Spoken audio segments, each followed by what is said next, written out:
Blog Talk Radio.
Welcome to this Cosa Nostra radio production.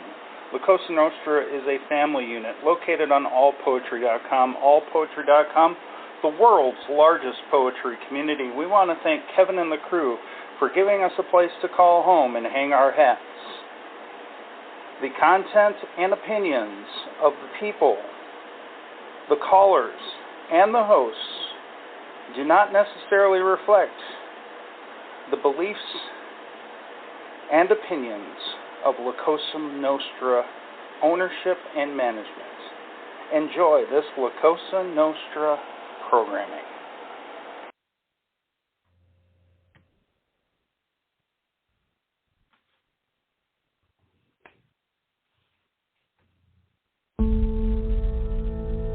Back when we had winners, I was afraid to lose you to the competition. 5 times you won the All-American.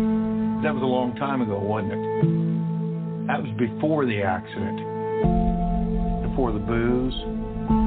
You know how many people told me to just cut you loose? You gonna say anything? Howard, I've always thought of you as a small, weak, and gutless man. But you know, there's no reason to be rude. You owe me, Mike. You gave me your word. And that used to mean something. My son, Rafael, he's in trouble. I want to get him out of Mexico. You want me to go down there and kidnap him? Please, just get him back up here. Just you? Just me. Hey, Rafa, you can come out now. I'm a friend of the family. Touch me and I'll kick your ass, old man. Jesus Christ. Get in the back. We go and I tell you, okay? Look, the only place you're going to go is the hospital. You get too angry. It's not good for you. You used to be strong, macho. I used to be a lot of things, but I'm not now. Now, I'll tell you something. This macho thing is overrated. Just people trying to be macho, show that they've got grit. That's about all they end up with. Like anything else in life, you think you got all the answers. I'm Mike. Marta. And you realize as you get older, you don't have any of them. We all have to make choices in life, kid. You have to make yours.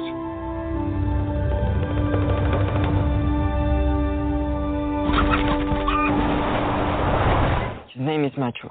Like me, very strong rooster. Whatever. What's wrong with that? Nothing.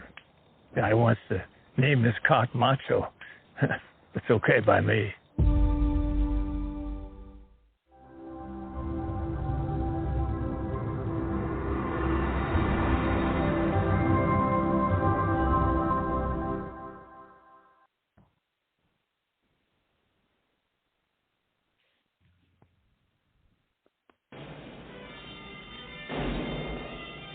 Oh, shit.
I know what you're thinking.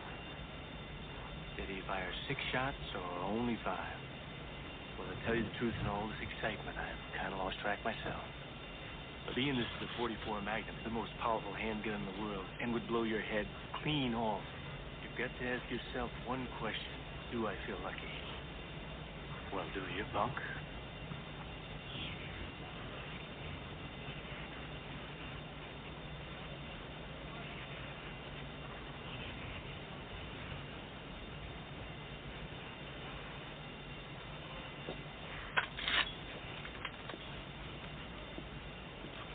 Hey. I got to know.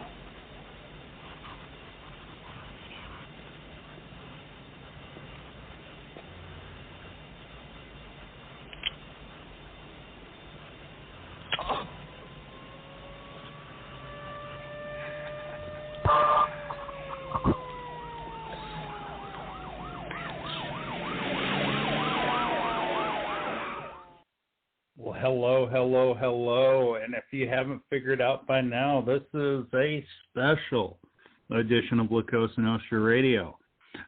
This we're calling Cry Macho, a celebration of Clint Eastwood. And ever since 1955, Clint Eastwood has been gracing the silver screens and TV shows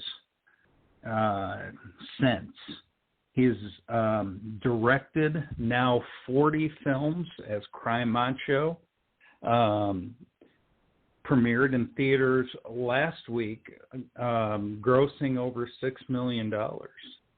And which is kind of mind-boggling that this was his 40th movie that he has directed, and he's doing this at the age of 91. So that absolutely blows my mind. As Gonzo mentioned out in on the board, he believes he is the number one actor, director in American history, and which I think is not a far-fetched claim, because he has been absolutely incredible over his time. I'm going to be actually reading something from one of my favorite Clint Eastwood movies, which was Heartbreak Ridge.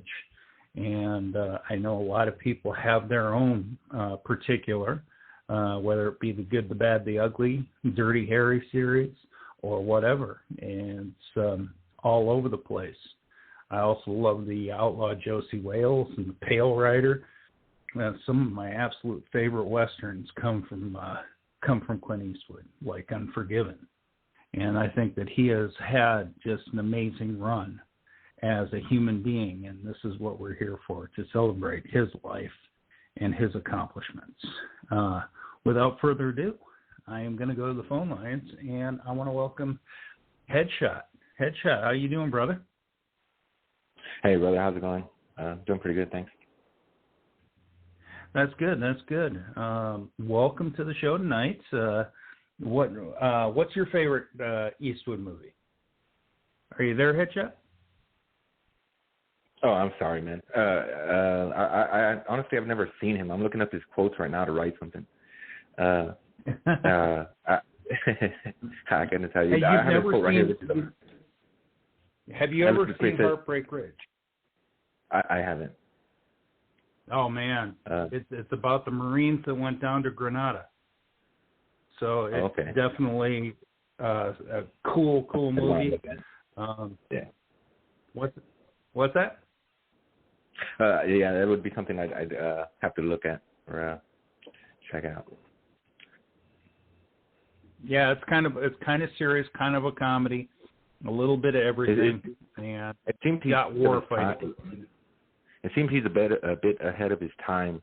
One of his quotes here says, "If you came here expecting rainbows, unicorns, safe spaces, and political correctness, you're in for a very rude awakening." So he's a bit ahead of his time, because we're barely there now.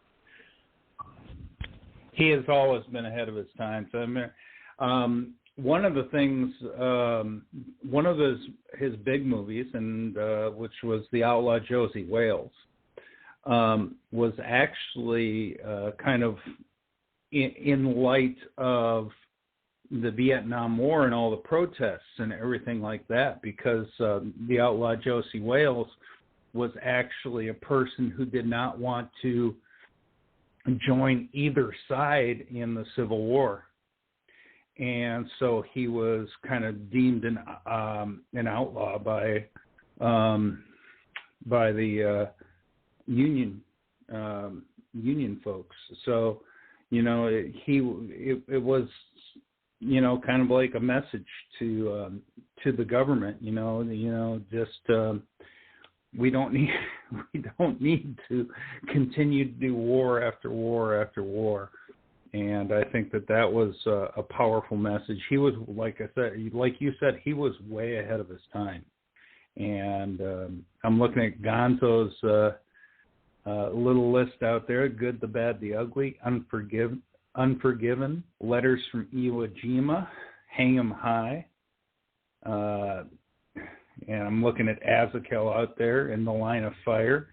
He's had so many incredible movies, and whether it be the Western genre, whether it be the military genre, or even a cop, he has played almost everything that you can imagine. And there you go. He played the trainer for a woman fighter in $1 Million Baby. Yeah, absolutely. Yeah, and you have seen that one. Yeah, he directed that $1 Million Baby as well, and that was one of his movies. Let me see.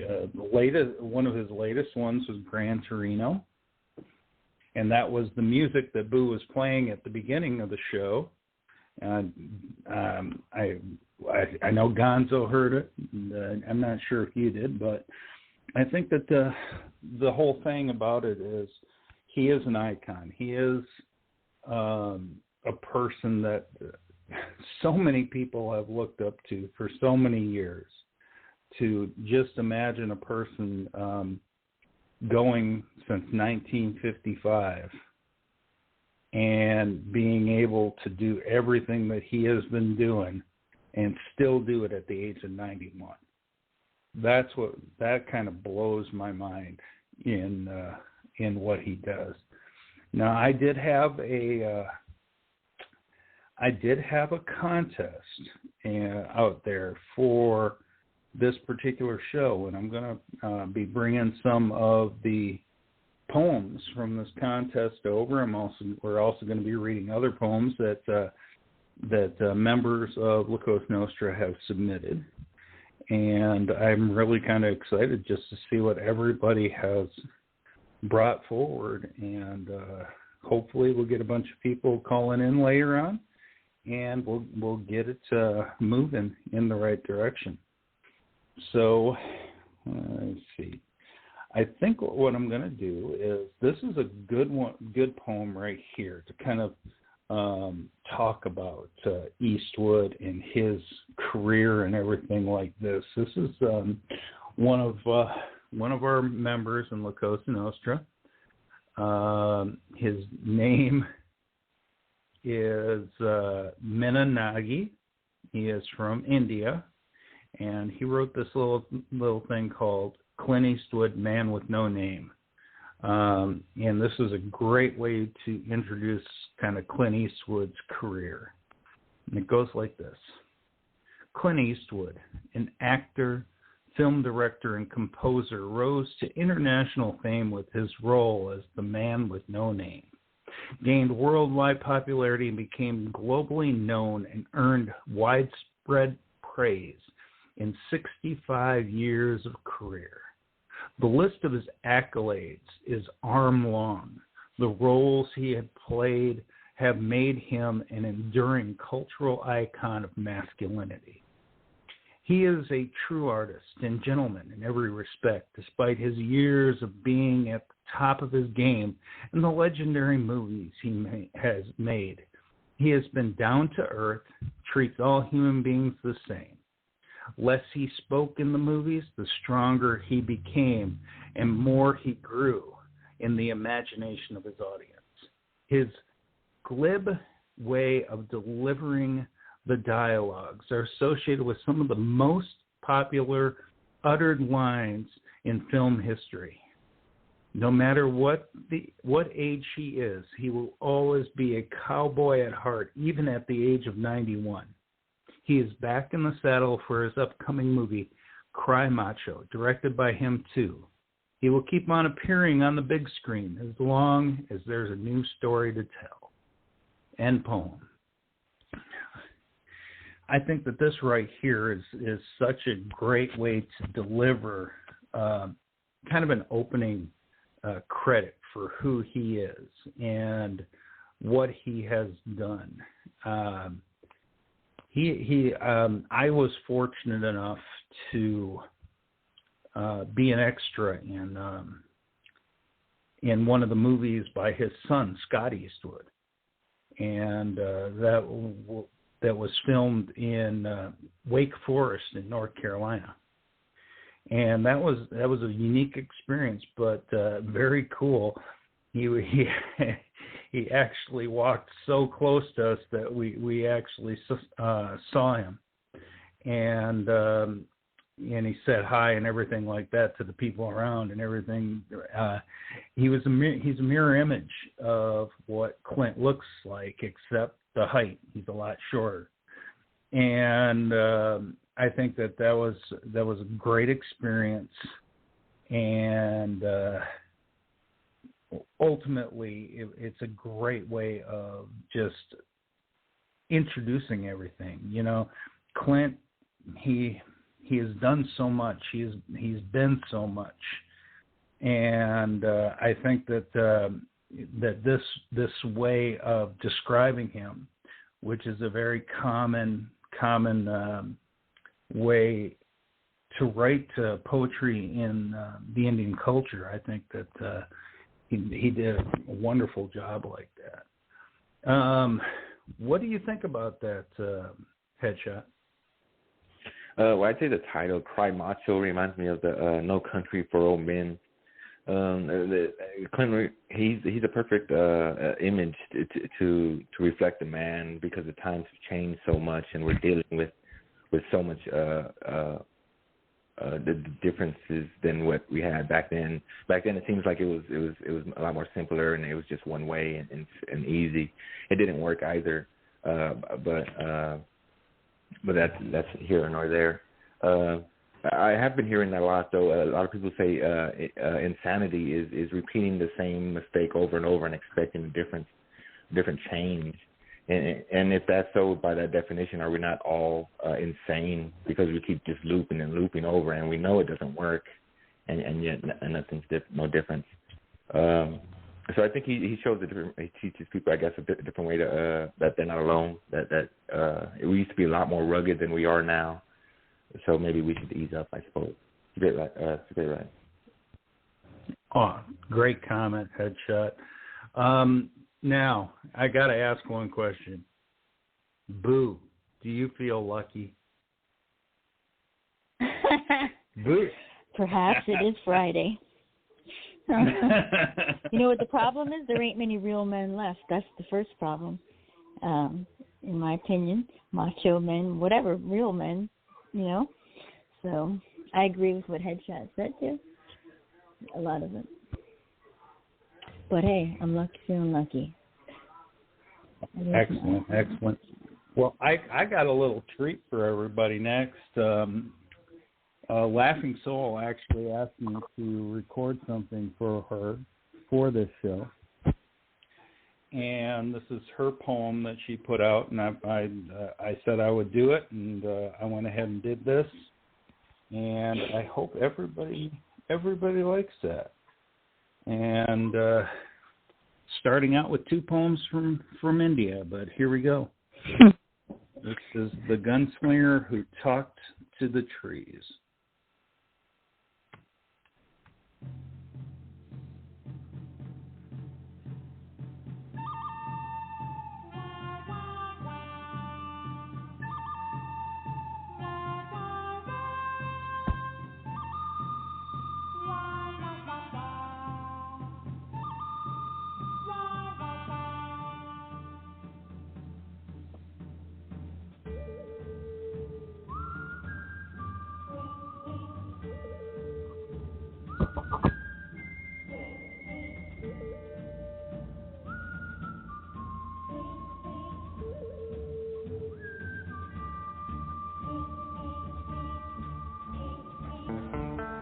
The gunslinger who talked to trees by Laughing Soul.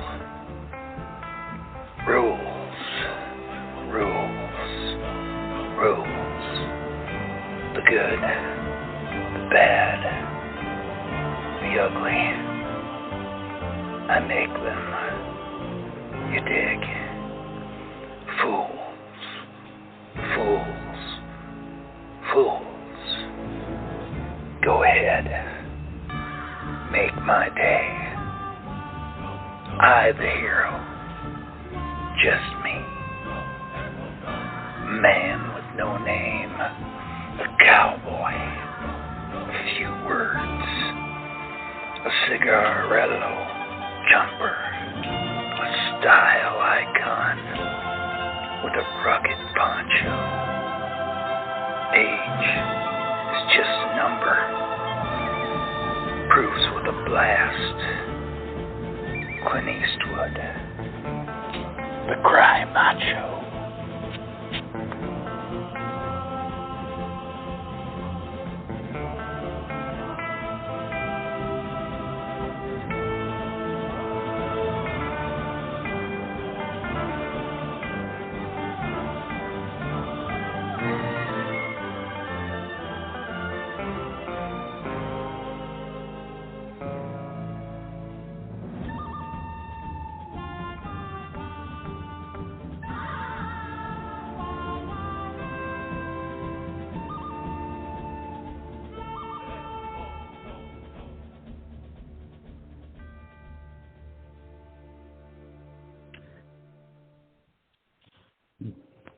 Well, I hope everybody enjoyed that. All right.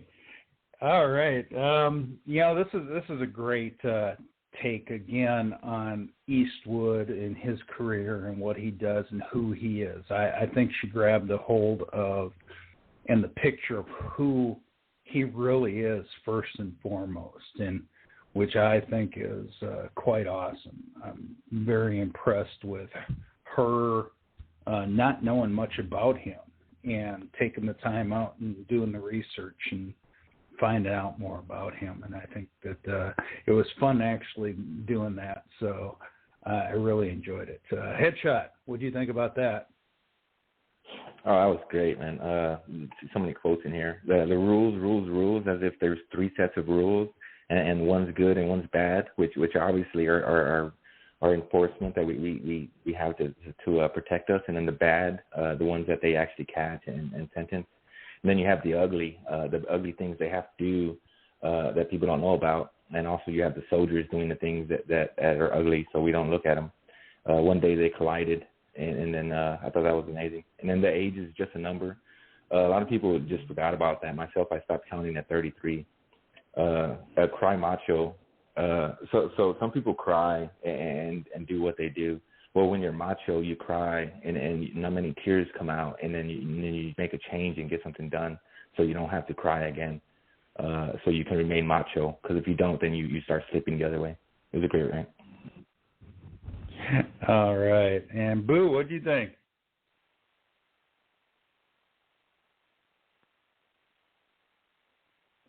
Boo, the button, Boo. Sorry.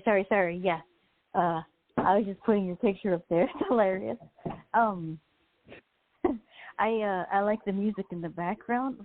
She always gets it right on the money, because every time I do it, it's either too loud or not loud enough. But anyway, and yeah, I thought you did a good job doing his voice. You're very good with the voices. I love the pictures she used. Rules. The good, the bad, and the ugly. Seems like there are rules for a certain set and then a rule for another set, and then nobody knows what's going on the other way around. I like how she has all the quotes in there. It's probably one of the most famous quotes from a movie ever. Go ahead, make my day. He is a man of few words. So true there. Style icon, got that right. I mean, it takes a lot of men, and not only is he a great actor, he's a great director, he's a great writer, and he doesn't give a shit what people say or what people think about him. He's going to do what he's going to do, and if he has to fund it with his own money, he does. And I think he's very creative and original, and even still at his age, still to keep going. I mean, I think he's a badass, and he's macho, and I loved her poem. Nice brevity. Good job, G. Great comment, Boo.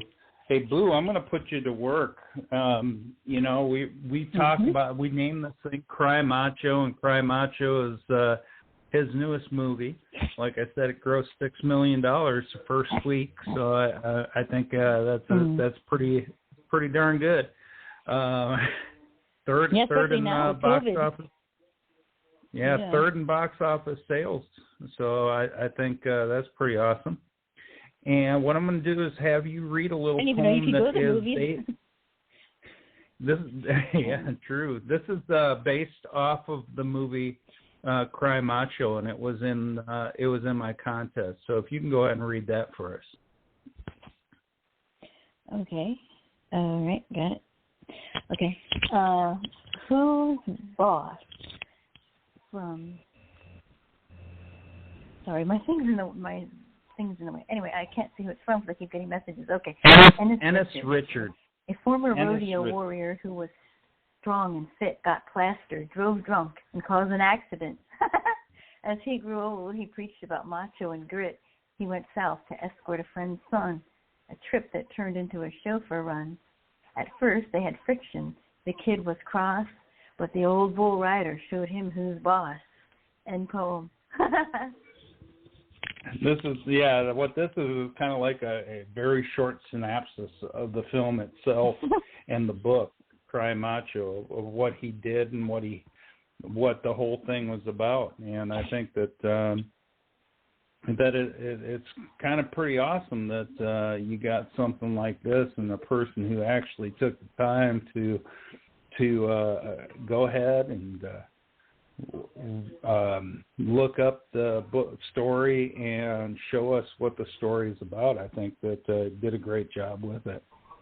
Boo, you read it. What do you think? I think it's like a Cliff Notes version of the movie that rhymes, and it's kind of funny because this just puts it right out there straight up what the movie's about, and that's all you really need to know, really. And I thought it was catchy, clever, and fun brevity. I never heard of this person before, so that's good to get new people in there. Absolutely, absolutely. And I see you put a little synopsis out on the board as well. And that's kind of, like I said, he put it into a poetic way. And this is what you found out. A one-time rodeo star and washed-up horse breeder in 1978 takes a job for an ex-boss to bring the man's young son home and away from his alcoholic mom. Crossing rural Mexico on their back way to Texas, the unlikely pair faces an unexpectedly challenging journey during which the world-weary horseman may find his own sense of redemption through teaching the boy what it means to be a good man. Oh, yeah. That's so cool. And like I said, I'm looking forward to eventually seeing it, and I think the story itself is one that has been trying to come out. I know they tried to make a movie about it in the 80s, and it didn't work out, so they turned around and were going to make a movie with Arnold Schwarzenegger, believe it or not. And then he became governor of California, so they had to put the project on hold, and then he had all the controversy about him. So that was scrapped, and Clint Eastwood decided to take on the job, and he made the movie happen, which is a incredible journey to a final product. Headshot, what do you think about that? Well, the first line got me, a rodeo warrior. We have the rodeo down here every once in a while. We're like 2 hours from Mexico. Also the Cowboys. The first Cowboys were Mexican, from my understanding. Our basketball team is also the Spurs. So, I mean, we have all that Cowboy stuff embedded in us, I guess, down in the South. And Texas always seems to pop up. So I think with all the dilemma we're going through, we should look towards Texas as an influence towards change. It was a great ride. That is great. I love that little story Gonzo just put on the board. I went to a few rodeos in Alberta, and he said watched a bunch of guys playing Mexican poker where they sit at a table playing poker while the bull runs around them. And the bull just stood still until one of them turned around and went, "The bull ain't no good." And then the movement scared the bull, and he flattened all 6 people at the table. Oh, my gosh, that's great. That is absolutely great. And I think that is so cool. I love the little stories we got tonight because everything is kind of like a neat little story, and it's wrapped up all into one. Let me pull another one from the contest, and I'll do this one right here. And let me put this out here. This is a poem called "Punk" by a poet by the name Slugbrain.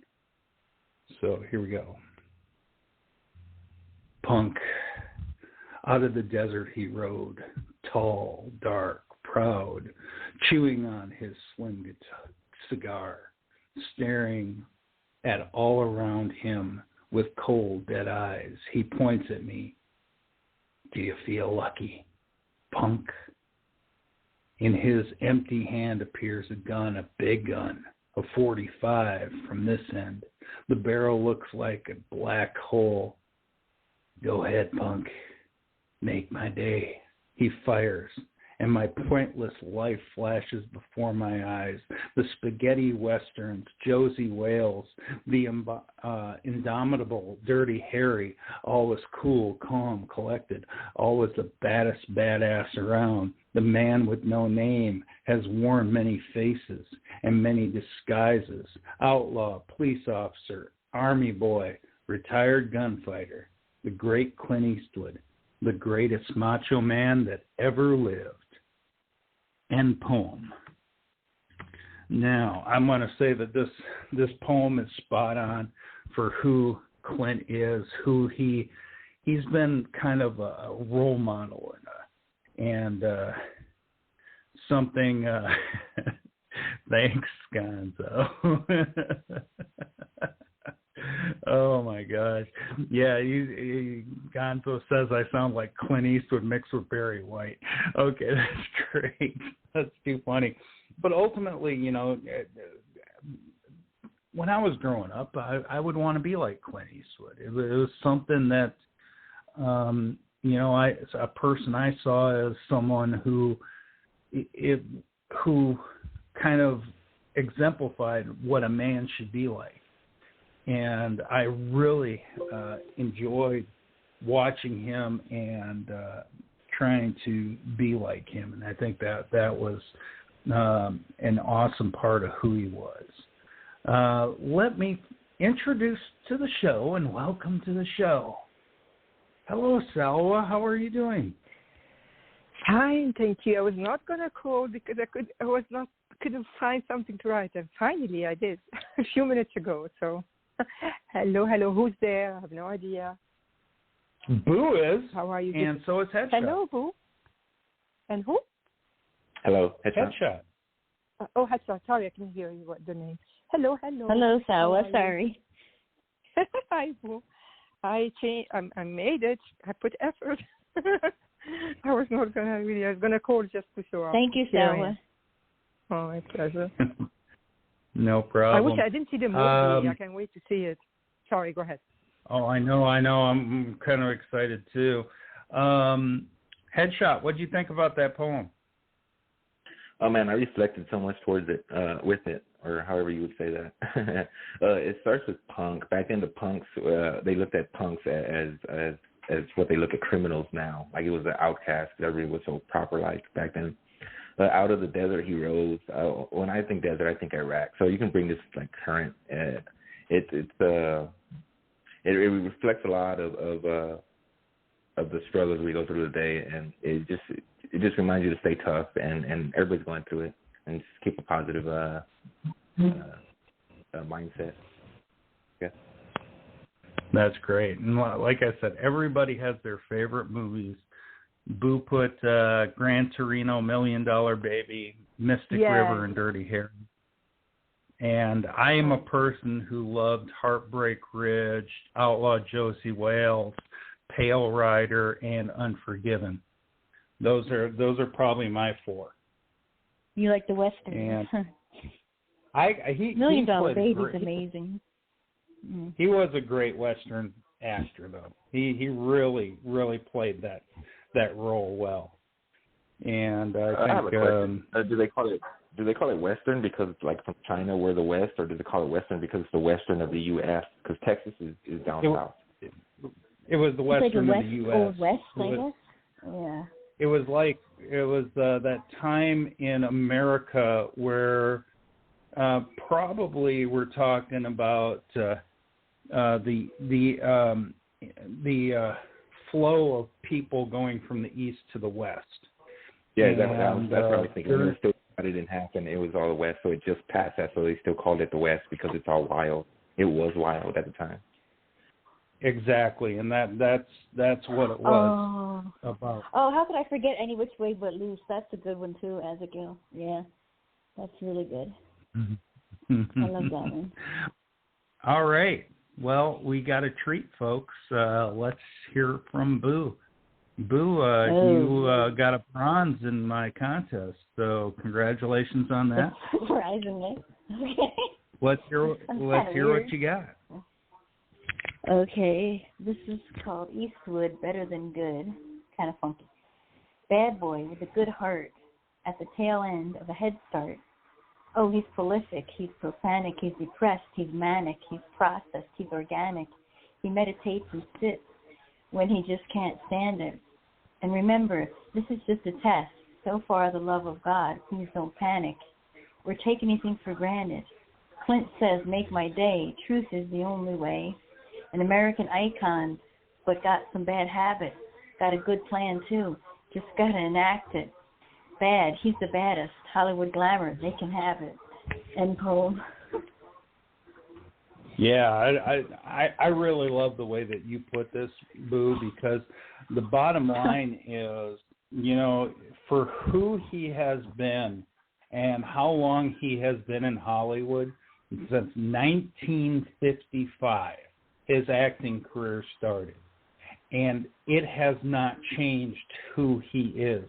He is still the same down-to-earth, rugged, macho person that he was back then. And really and truthfully, if there's one person that really Hollywood hasn't affected and you know, turned into something that they're not, it is Clint Eastwood. And I'm very impressed by who he is and what he stands for.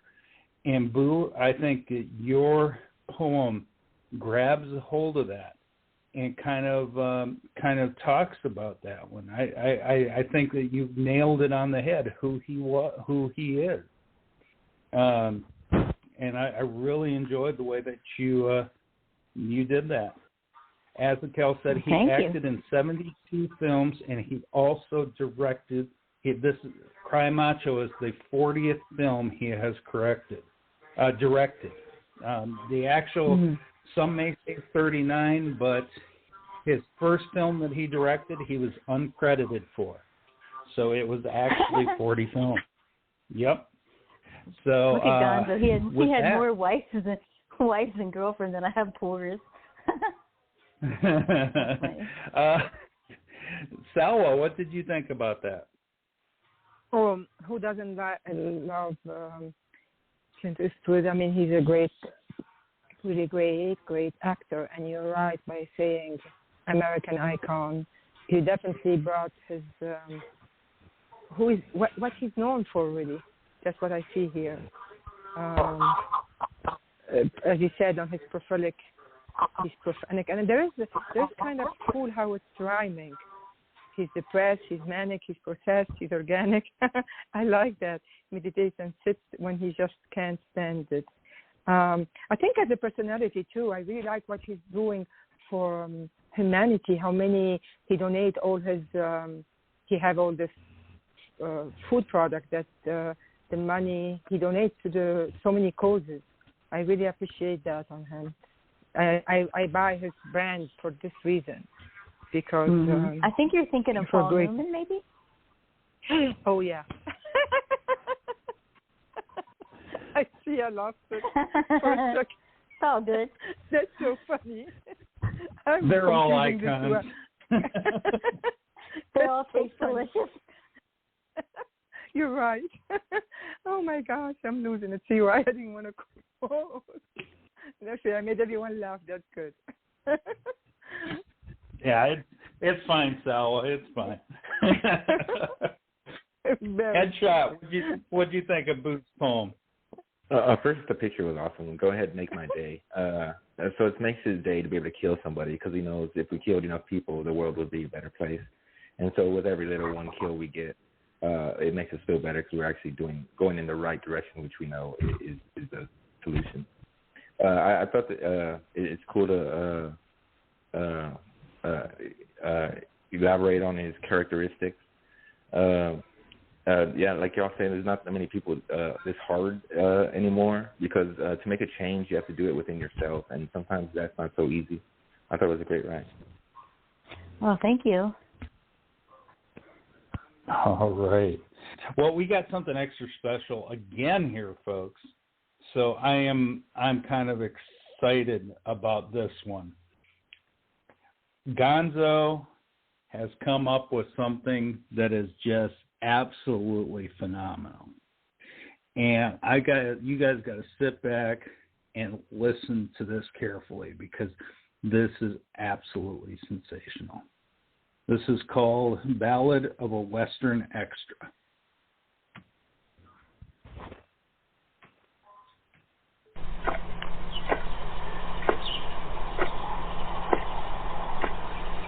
Well. I didn't think you were man enough to face me. So you thought you could come into my town and cheat me at a poker when you got another thing coming, friend. I still don't know how you did it, but it ain't gonna matter, 'cause after today you ain't gonna tell no one. You ready to do this, boy? Any last words?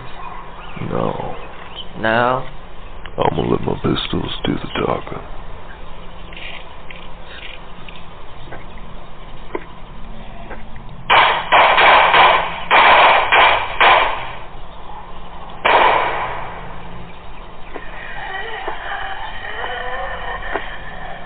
Learn to shoot.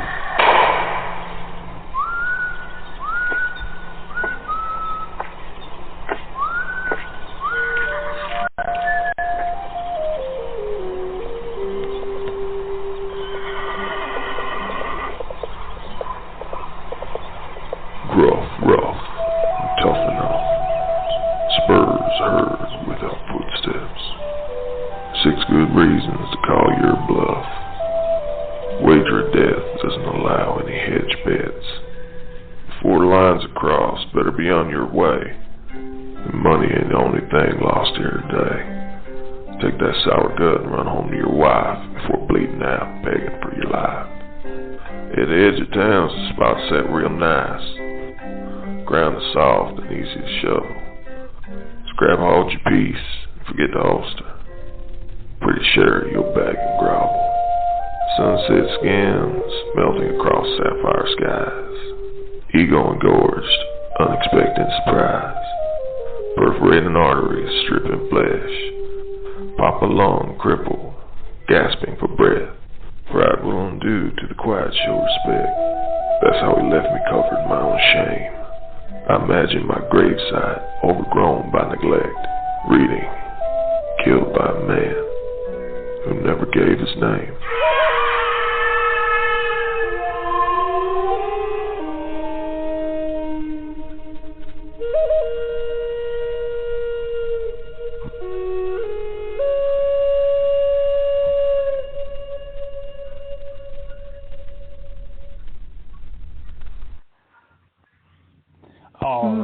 All right. That was absolutely awesome. The production is absolutely great. Oh, what Gonzo did there was he brought entertainment. He brought kind of a feel of what it's like to be an extra in one of those westerns where you end up getting shot and killed. And I think that he did a great job with that. Let us, before getting more comments, hey, RAZZ, welcome, brother. Yeah, I was a little bit backed fired, up. RAZZ. I was backed up, though. That's all right. I'm just kidding. It's okay. It's okay. I see Silk out in the audience. Let me get, I really want to comment from Sal on this. What'd you think? Oh, my goodness. It is phenomenal. Really, I can't believe it, what he did. The music, the change of voices. Like watching a movie, but with no screen. It's so well done. I really enjoyed it. He had this beautiful talent. I think he did something different like this before. He always surprised us with. I really like it. I'm so. I love so much the performance. I didn't pay attention to the content, so I have to read it again. So well done. It's okay. Headshot, what do you think? I like the beginning. He always said they were running around the town. I had a poem, infantry always runs around the town until a kilo comes around.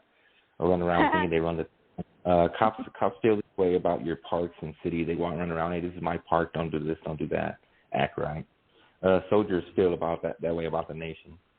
It also brings to mind the crippled. He was very crippled. I can't even imagine how many people were crippled or wounded just because the toughest have killed the toughest since the beginning of time. It brings to mind what it took to build this nation and what it's going to take to save it. It's a great write. And Boo, I think you kind of liked it. Yeah, and I thought it was like a great performance. It was theatrical. It was entertaining. I haven't heard him in a while, so it's nice to see him here and nice to see him around. Rough and tough enough, spurs heard without footsteps. Like, that just right there epitomizes badass to me. Before lines are crossed, better be on your way, because once you start, you don't want to fuck with him. And he's going to make sure that it's finished. I thought the voices were incredible. His voice was beautiful. The music behind it was good, not too loud, not too soft, because a lot of times that's a problem. And then the ending, reading Killed by a Man Who Never Gave His Name, and he leaves you hanging, mystery there. I thought he did an awesome job. Yeah, great job. Very, very original. All right, and Raz, can you grab? Let me see. Grab my poem. I'll go ahead and read next. Yeah, sure thing, brother. That was interesting. Now let me tell you a little background on my story, folks. While Raz is going to get it. One of my favorite movies that Clint Eastwood has done is Heartbreak Ridge. It's about an old gunnery sergeant in the Marines that takes over this ragtag group of misfit platoon and turns them into something that is an absolute kind of perfect for the war. And they were preparing for the war, never thinking they were going to go, and then got deployed when the students got held hostage in Grenada. And this was actually kind of based off the Grenada thing. But the whole thing about it is the reason he was hardened, everybody talks about Heartbreak Ridge. Well, I went ahead and did my little research on the actual Battle of Heartbreak Ridge. And this poem right here deals with the Battle of Heartbreak Ridge during the Korean War. And I call it Death's Messenger, Lead the Fallen Home. And it goes like this. Sobs tatter porcelain wings, smoke shrouds the soldiers' skulls in scarlet soil. The dead fall in her arms. Gunny gripped the boy's red liquid hand. Snapshot no brain washes. Wails of the widows surf the oceans. Chess masters move. Carousel of the pawns. The bloody ridge. Napalm. 28,000 dead. Crimson in the jungle. Hills fell. Bunkers crashed. Warfighters in pine boxes. Fingertips swirl the bourbon. Lilies wilt. Neon spotlight gunnies. Chiseled chin. Jails house the veterans. Death's bride sings hallelujah in secret chords. He hears, hums along. End poem. All right, from one soldier to another. What did you think, Headshot? I thought it was a great write. It reflects what people go through, not only at war, but before and after. We have to see our loved ones go. We have to leave our loved ones, and knowing it's for the best of everyone. And then you go over there. Some people don't go back. Your best friend's girlfriend or something. Everybody's missing somebody, and everybody mourns a loss, basically. And then you come back, and then you have to deal with it and not being there no more, and hearing everybody talk and just dealing with the trauma, I suppose. Like how much people go through and what we lose and have lost and why we fight so hard for what we have. It's a great write. I appreciate it. Thank you. Sour. Oh, here comes the soldier. It is really sad, actually. I just heartbreaking. Waves of the widow surf the ocean. My goodness. So, and that's what happened in every war. You put the numbers, 28,000 dead, concerning jungle, and then the description is just terrifying. It's the reality of the war. So the skulls, and again, brainwashes. Oh my goodness! It gave me the goosebump. But I don't think I would see this movie because I must be very what's the word? I can't think of the word. Graphic. So today I'm very slow. So it's a long day. But really well done. This is something that you understand. You can feel it. We can feel that you really feel it and understand it. I appreciate that. Thank you. My pleasure. RAZZ.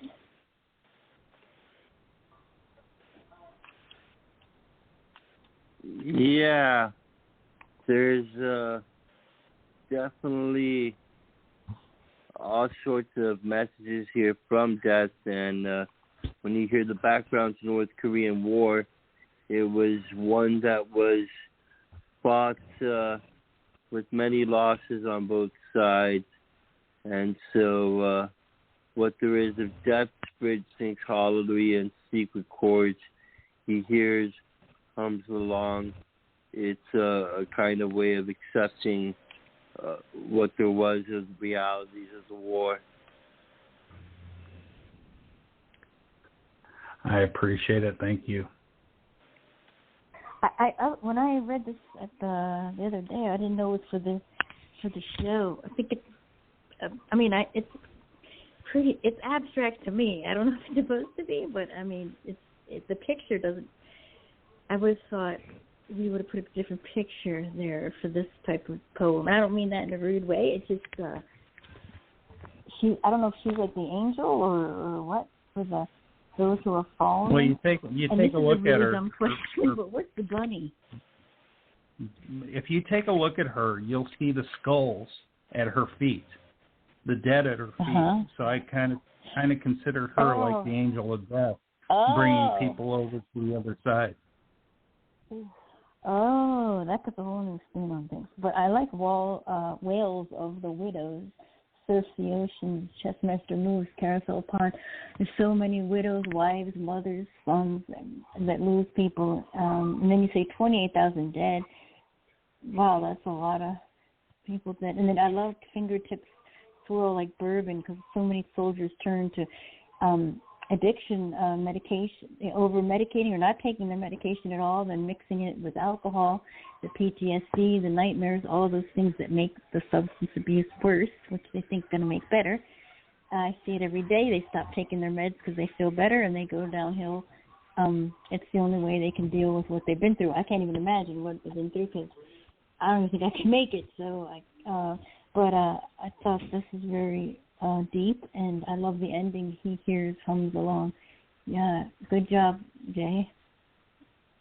Yeah, if you the movie Heartbreak Ridge kind of swirls around Gunnery Sergeant Thomas Highway's life, and he was supposedly in the Battle of Heartbreak Ridge, which actually took the lives of close to 29,000. I put 28,000 because that was the low estimate, but it was like right around 28,700 people, and it was a cluster. Charlie Foxtrot.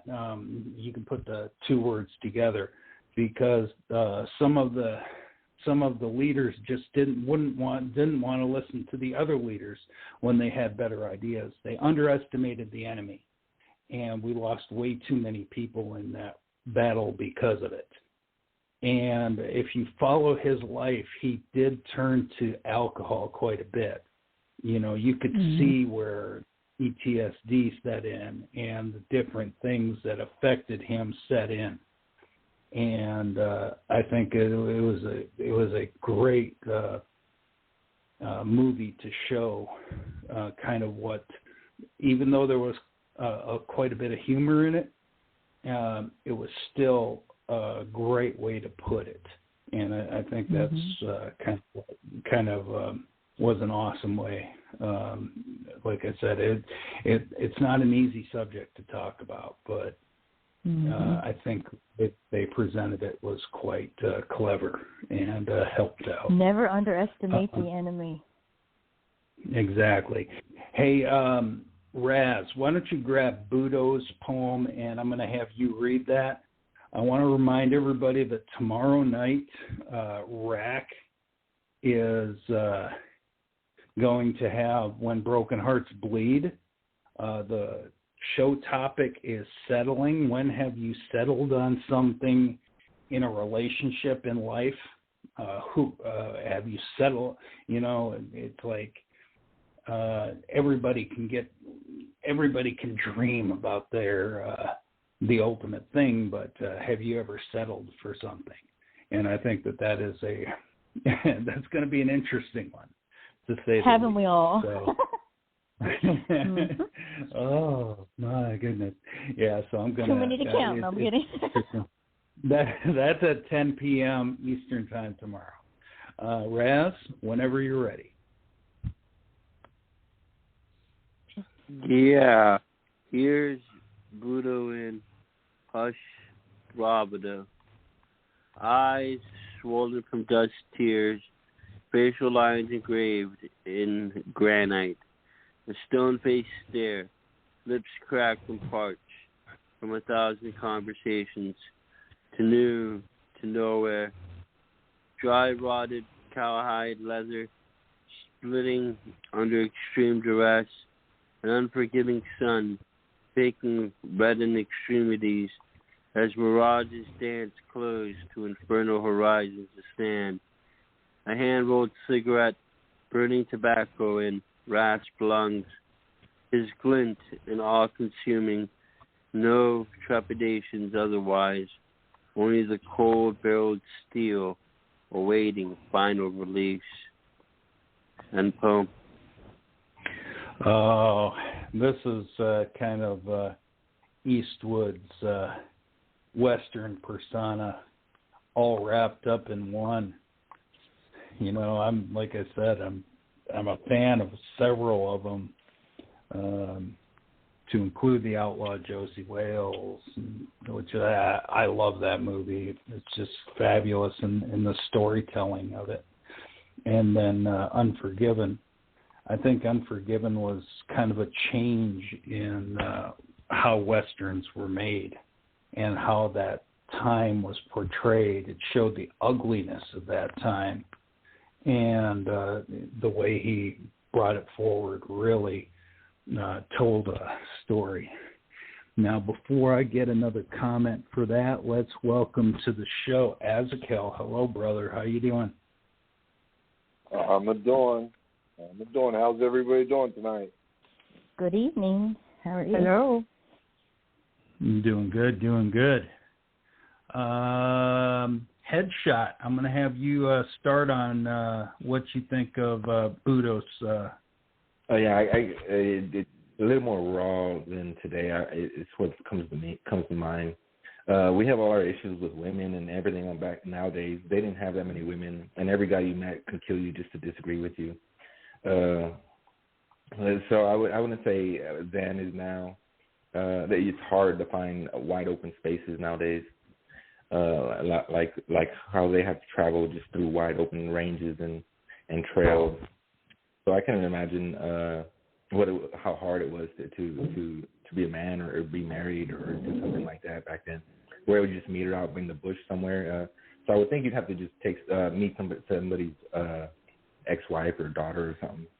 I have no idea. I doubt women were wandering around in the open like that. That's a bit right. And RAZZ, you read it. What do you think?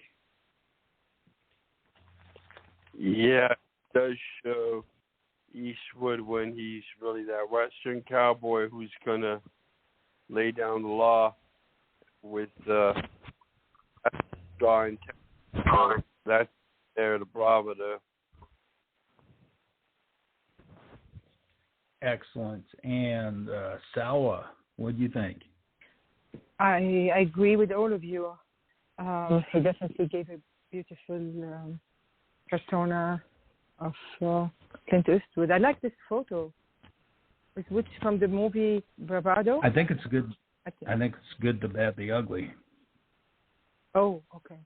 I mean, he just can write about anything. I thought he was going to have a song, but I really like how he started with the eyes and lips, how they crack, and then move on to, at the end, only the cold bearers plead, awaiting final release. Just gradually take us, almost like describing the scene of the movie. I'm not really big, I'm not going to lie, I'm not big into Western and because of the shooting and killing. I just like very few of it. That's what makes Eastwood so diverse. He's been in so many different kinds of movies and different roles, so you can actually see who he was in the different ones, like $1 Million Baby and Gran Torino and stuff like that. So I like Gran Torino. I think that's a great part about him. Now, I want to welcome to the show Silk. Hello, brother. How you doing? Hey, JC. Everybody else? Hey. How's everyone tonight? How are you? Hello. Good evening. You can do that. Yep. Who is that? All right. And Boo, I'm going to have you comment, and RAZZ, if you can go grab Azakel's poem while Boo comments. Shit, you're going to kill me, but I had a patient situation, so I didn't read it, but I will leave a comment. I'm sorry. Oh, Boo, you're fired. No. Well, God, never mind. It's okay. Yeah, sorry. We're going to get Azakel's up. Me and him are going to do pulling my hair, and he's driving me crazy.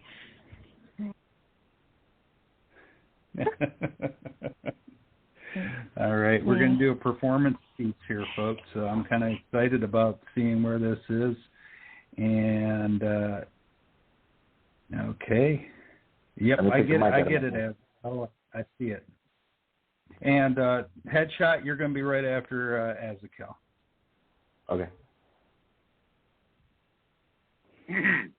This is Imaginary Interview with Clint Eastwood.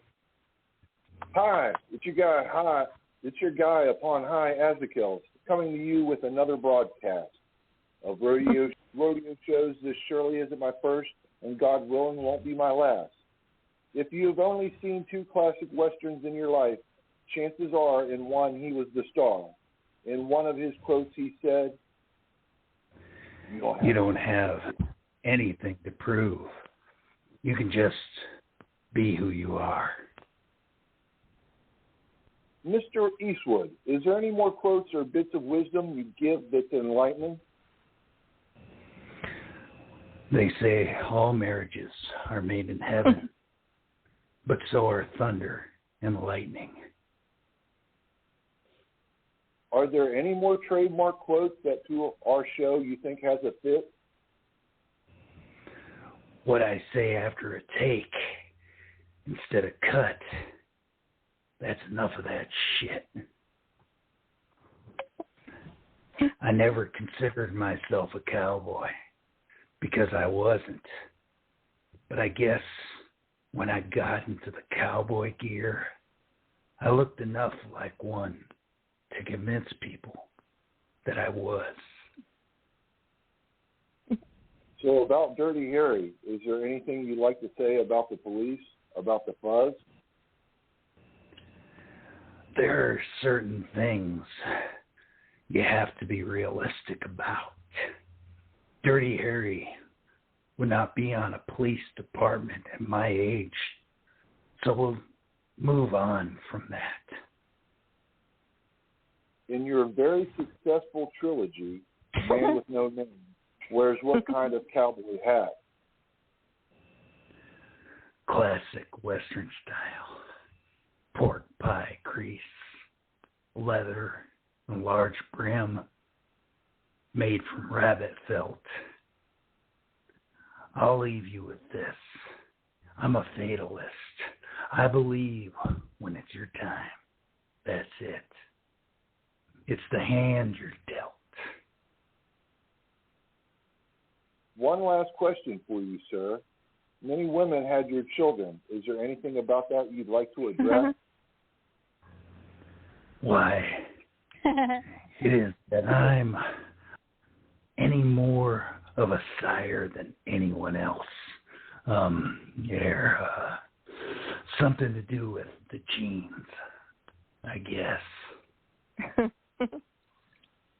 An actor, producer, director, composer, photographer, and documentary writer.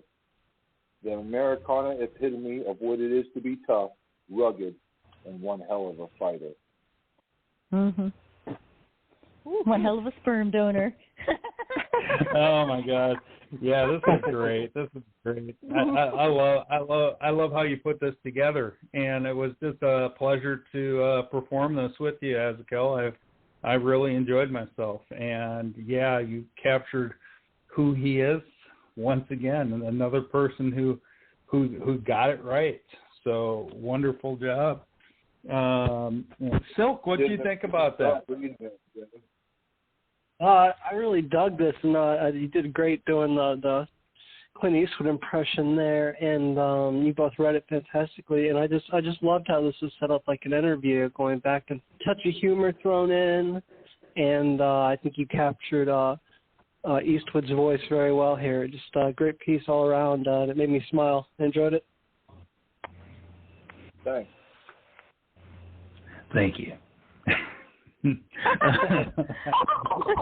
Oh, Stella, you're laughing like crazy. What do you think? It is entertaining. The beginning, I just couldn't stop laughing. Hi, it's your guy up on. Can't even say it. Coming to you with another broadcast as I can. It's so funny. I'm just found it really hilarious.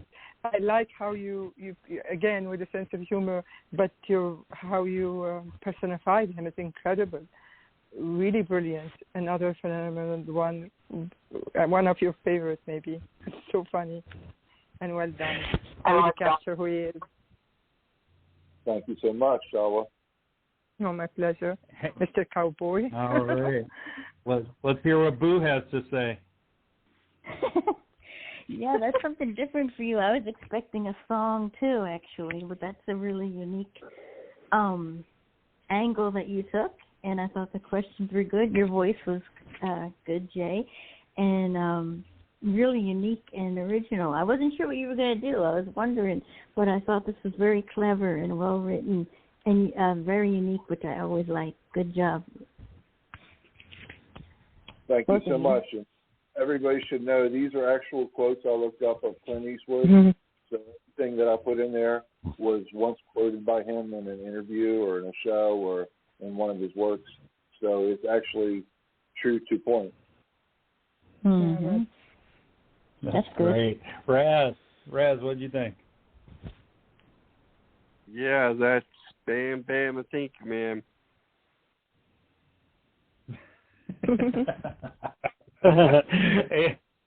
And we'll get Headshot doing the last comment here, and if Raz, you can go grab his poem next. The fatalist got my attention. What if 1 equaled 2? So instead of having the 3 strikes, right now we have a 3-strike system just to restart further behind.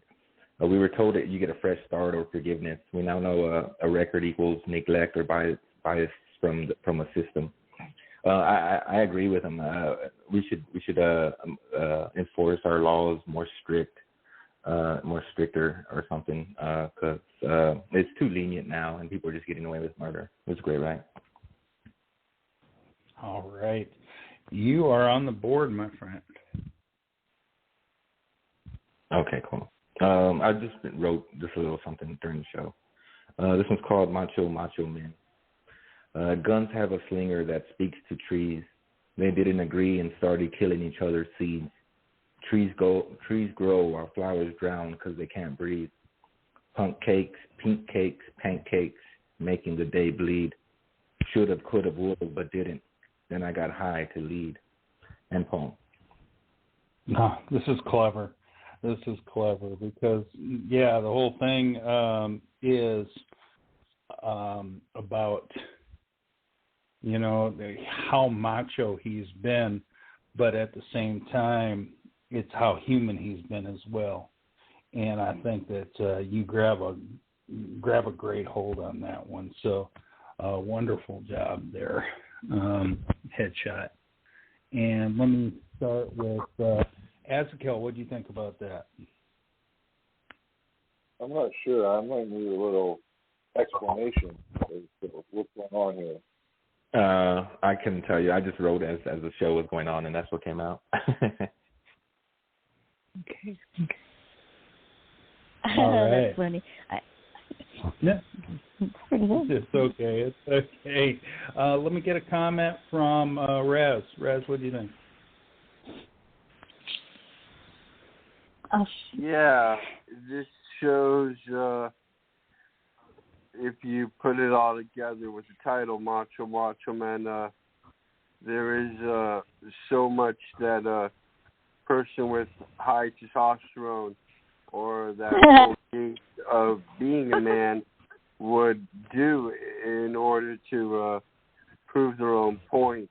And it might not include criminal violence or firing off a gun, but there's always trying to lay down a point like it's the law, because it's what to expect from that type of ego, that they have their say, and there's a fact that has to necessarily be true. Yeah, I'd have to agree that testosterone has a direct link to standards and boundaries, and it'd be cool if we could have some single standard where we hold ourselves up even higher, because we have so much testosterone and we want to act a different way than society allows us to. That can get you in trouble. Yeah. Silk, what do you think? Yeah, to me, I thought this was interesting. I don't know if this is what you're going for, but to me, this reminded me of a quote from my favorite book series, The Wheel of Time, where they say all generals that lead armies are crazy, or there is something about either crazy or drunk, or both. And this kind of, especially the towards the end there, shoulda, coulda, woulda, but didn't, and they got high to lead. That kind of what made me think about there. I don't know if that's what you're going for, but it kind of struck me because there were lines in that thing about there was a line where there's talking about how this great general once made his entire his troop of soldiers there dig graves for trees for some reason. They said he was batshit crazy, but he never lost a battle, so no one would follow it. And I don't know, for some reason that's what this poem said to me. I would say that's a trench. Like, if you dig up some trees and make some boundaries, you can dig some holes and trenches right before the battlefield. I couldn't really tell you. I don't know.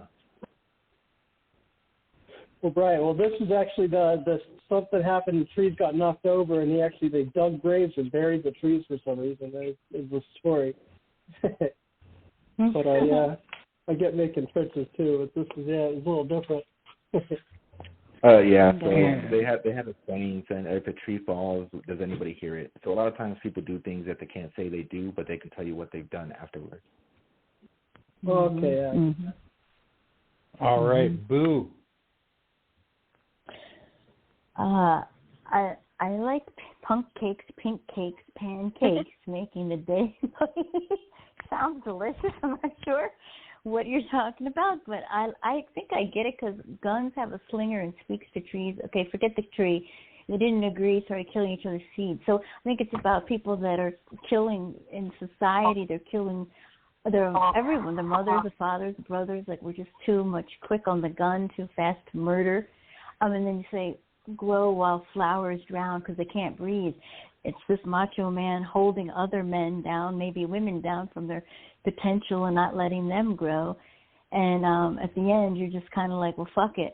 I'm just going to get high because the society's out of control. So you're kind of saying there's not many real men left, and those ones are trying to hold down the other men, and they're not really men at all. That's what you see. I don't know if I'm right, but that's what I got.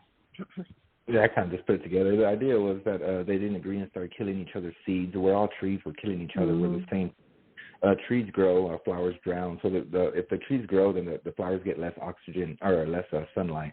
So the more bigger the trees get, the less the more the flowers will struggle.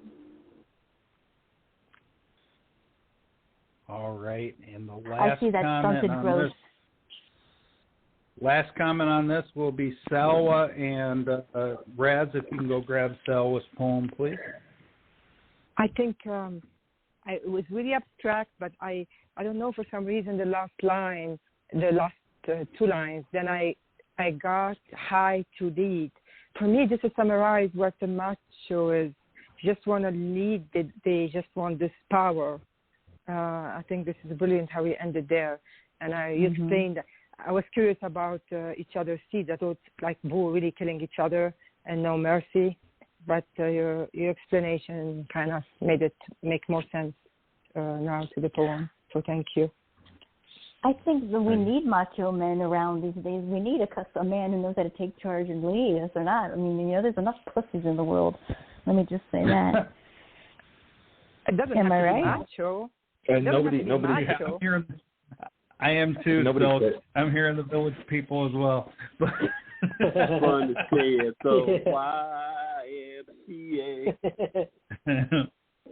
All right. Now, Salwa, your poem is on the board. I'm embarrassed to read mine. After all of this, I did read the quotes because I didn't know what to write. I don't know much. I forgot one of the movies that I only seen, so I went a different direction. It's a really lame poem, but here we go compared to what was read now. Where is it? Oh my goodness, here we go. I'm sorry, I'm jumping all over the place here. Okay, I took some of his quotes and I put them in my auto notes. I tried to be reasonable, but I didn't like it. There's a rebel lying deep in my soul. Anything anybody tells me to trend is such and such, I go to opposite direction. I hate the idea of trends. I hate imitation. I have a reverence for individuality. Now you got to ask yourself one question. Do I feel lucky? Okay, I didn't even stay with the quotes. I went a different direction because I really didn't know what to do with it. Okay, I'm lucky tomorrow is a better day. J'ai de la chance que demain soit un jour meilleur. Je ne crois pas au pessimisme, mais il y a des moments où une peur profonde hante mon âme. Quand les souvenirs du passé apparaissent, quand n'importe qui me dit lâche prise, j'essaie d'être raisonnable. Je garde mes pensées, pourtant je souhaite qu'ils comprennent l'anxiété réelle. I don't believe in pessimism, yet there are times where deep fear arises in my soul when memories from the past flare. Anytime anybody tells me, let go, I try to be reasonable. I don't think loud. I wish they understand anxiety is real. End of poem. Oh, you did a great job there, so I really, really enjoyed this because bottom line, it is real. It is real. You grab a hold of something that people can relate to, that people can really hold on to and see and know that they're not alone. And with how many people and how many nations reach around the world, that type of message is universal. And I believe that this poem right here is a universal message. And if they knew you, know how much you believe in dreams, and you always have a nice little positive twist on everything, they can see themselves in that light, and they can see themselves as having a positive twist themselves. So I really like the way that you brought that out. Thank you so much, Sophie. What do you think about that? Who? Headshot. Oh yeah, so I see the lady with the boogeyman behind her. It's her own shadows. Like she says, she fears the memories. Arises in my soul when memories from the past flare. So life is baby steps, and we're scared that we misplace a domino or something, and it's just going to crumble all the pieces from a mistake or from a misstep we took from in the past. Also, let go. Oh, let go. I try to be reasonable. People will try to influence others. That's what we do. We try to influence each other. And I don't think loud. Like people can hear our thoughts. I wish they understand anxiety is real. So a lot of people aren't influenced as easily as others, and it brings. I would think it brings up anxiety and all these other emotions when somebody's trying to change your mind, because your mind is your soul, and that's how you live. So they're literally trying to change your life from their perspective. I thought it was a great ride. Thank you so much, Edson. And RAZZ, what do you think? Yeah, I'm looking at the technical definition of anxiety. It says here, anxiety disorders are a group of mental illnesses that causes constant and overwhelming anxiety and fear. The excessive anxiety can make you avoid work, school, family, get-togethers, and other social situations that might trigger or worsen your symptoms. Of all the symptoms, there are panic, fear, uneasiness, feelings of panic, doom, danger, sleep problems, not being able to stay calm and still, cold, sweaty, numb, tingling hands and feet, shortness of breath, hyperventilation, heart palpitations, dry mouth, nausea, tense muscles, dizziness, thinking about a problem over and over again, unable to stop, rumination, inability to concentrate, intensely or obsessively avoiding feared objects or places. And so with all that going around in anyone's head, you can imagine that the known causes are said to be medical conditions, environmental stress, drug withdrawal, misuse, brain chemistry, and genetics.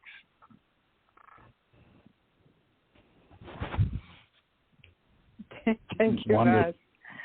Wonderful. Thanks, and Dr. Silk, what do you think? Yeah, I thought this first of all, a great read. I love hearing the French accent. I was sucker for that. This really hit home for me because I've struggled with anxiety issues for about 14 years now, and with agoraphobia. That's something that I've had to struggle with for about the past I think 8 or 9 years of that. So this totally hit home for me, and I got all that you were saying in here, especially that last part where you were saying, I wish they understand anxiety is real, because a lot of people think it's just like being a little scared and you can just shake it off. But a lot of times it can be something that's just, I mean, you can power through it, but they don't get it's kind of like something that's trying to shut you all the way down when it hits you, and it's just overwhelming, and just something that's not just, hey, just take it off and you're fine. Something that takes a lot of work to get over. Like I have like I have a ritual where I have to do workout. I have to go out and walk and push myself, or it comes back if I don't keep up with that, with certain routines and stuff. Yeah, I get people say that shit until they have it happen to them. Yeah. Exactly. Yeah, okay. RAZZ, if you can go grab Gerald Green's poem, and Boo, I think Boo, the Boo doesn't want anything to say about this. Yeah, Boo definitely has something to say. Go ahead, Boo. Well, we know that you're not a pessimist at all. If you're anything, you're on the other direction. So, but like Silk was saying, people say this crap until they have a panic attack, until they feel this heart racing, sweating, everything that goes with it. It's debilitating. It messes with every part of your life. You're afraid to go outside. You're afraid to interact. I know a lot of people that just go like to work and home because they don't want to go anywhere else, because this overtakes their life. But about your poem. I think it puts a good light on that. And I hate when people say, let it go, or do you feel better yet? Or, move on. That's easy to say, but it's harder to do. And then the ending there, I wish they would understand anxiety is real. Those are just ignorant fools who don't get it until it happens to them, if ever. And I've never had a panic attack before, only one time, I'll say really quick. And it was freaking terrifying. I didn't think it was that big of a deal either until it happened to me. And it was horrifying. My daughter had to, get me out of there by the arm. I was, really freaked out. And I can't even imagine dealing with that every day. It would be horrible. So it's not every day, really. If you have a bad panic attack, you'll just shut down, and it feels like you're dying, And you're scared to move, and you're scared to, sit down. You're scared to move, and you're scared to stop moving. It's weird. You can't. Yeah, it's like you got that flight or fight response, but you're, frozen and can't do either. Yeah. You know what? I could hear everybody talking about me, and I felt like there was a spotlight on me, and I felt everybody was staring at me, and I was under a microscope. It was so weird. And I heard them talking about me. It was just weird, unless I was really tripping, but either way, it was terrifying. All right. I agree. If RAZZ, okay, you got Gerald's there. Before I play Gerald's audio, right, I want to welcome to the show Rack. Hey, Rack, how you doing, brother? Not bad. How you doing, guys? Hello. Rack. Hey. Doing good. Now, what I want to say is Gerald actually won gold in the contest, the Clint Eastwood contest I had. So we all get to listen to the poem he put together for Clint Eastwood. Here we go. Persona, tribute to Clint, written in red by Gerald Green. Some men consider themselves no nonsense. Others call them mean. They live in an underworld, a place where law and order is redefined by strength. They spurn the priest, rosary, and candles for their own trinity, Smith, Weston, and me. When threatened, they respond with, "Go ahead, make my day." Unwashed, unshaven, they get up early, drink coffee black, and smoke thin cigars. They call themselves finishers. Others call them Mad Dog Mean. These men think tough ain't enough and call women girly while thinking, I'm who I want to be. They live by the mantra, tomorrow is promised to no one. End poem. I think there he you go. captured. That sums it up. Yeah, he captured Clint so well. These are different lines within some of the movies, and there's it's quite clever how he put this together, because this was his movie personas. This is who he was in those movies. You know, that classic line. I mean, how many people know that classic line? Go ahead, make my day. You know, it's something that everybody's heard in their lifetime, and everybody has grabbed a hold of it. And I want to congratulate Gerald for getting the gold in the contest. And Boo is right; it is well deserved. Rack, what do you think about it? Yeah, he grabbed a bunch of the lines and used them like a word bank in a wonderful way.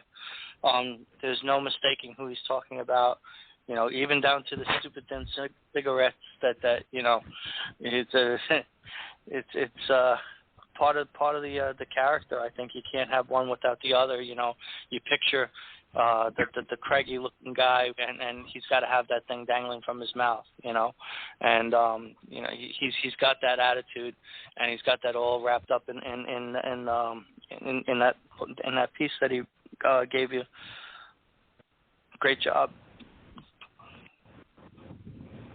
Wonderful comment. Silk, what do you think about it? Yeah, I thought this was a fantastic tribute to Clint Eastwood. Every stanza was great, but to me this really stuck out. They spurned the priest, rosary, and candles for their own trinity, Smith, Wesson, and me. I thought that was just a really clever stanza right there, and how his little play on the Trinity of God and everything there. Although I would say I think Clint, I don't know, but just like I said, the whole lost my train of thought there for a second.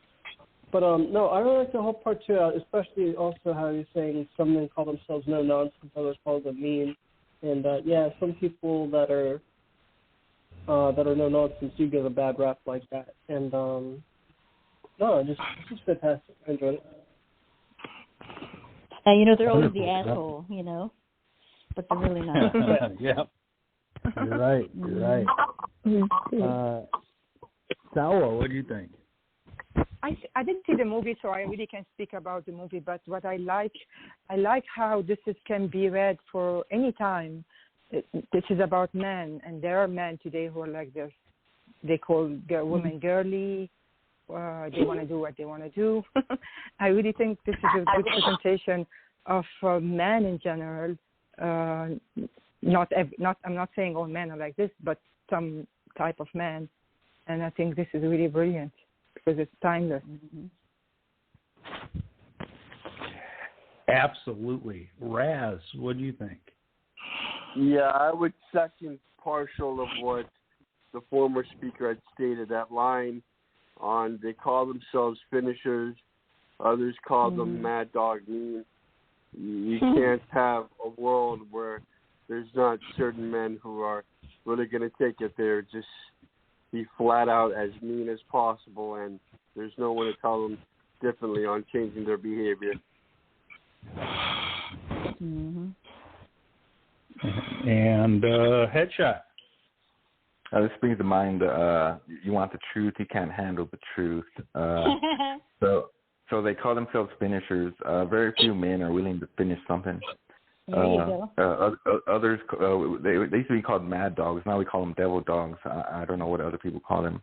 So you got to think. I feel like he has a military perspective. So when I think poker, I think poke her, which is what we're ultimately fighting about.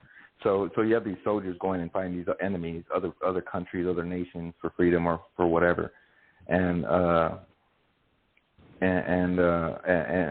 so we fight it, and then we might not get the ultimate what we really wanted. Some people have different perspectives on how to treat a woman, and vice versa.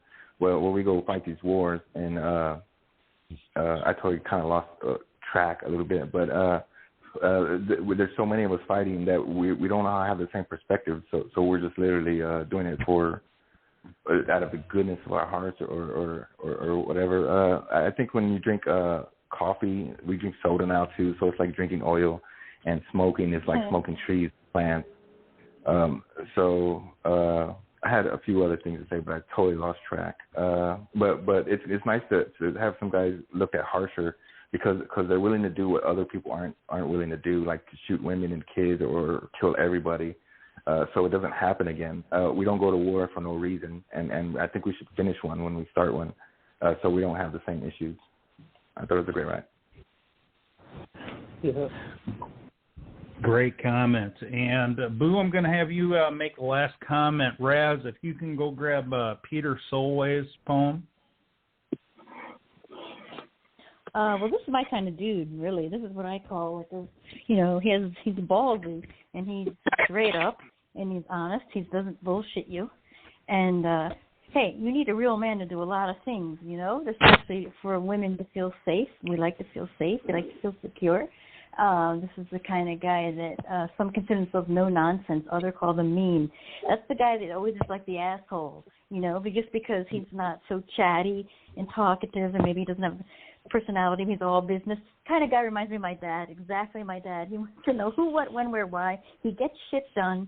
He doesn't fuck around, and he's real. And that are all things that I like personally. in a man, and I think that he nailed it. And he also looks the part too. Gerald with his hat and his accent, and he seems like a no grit kind of fella. So I thought this maybe mirrored him a little bit.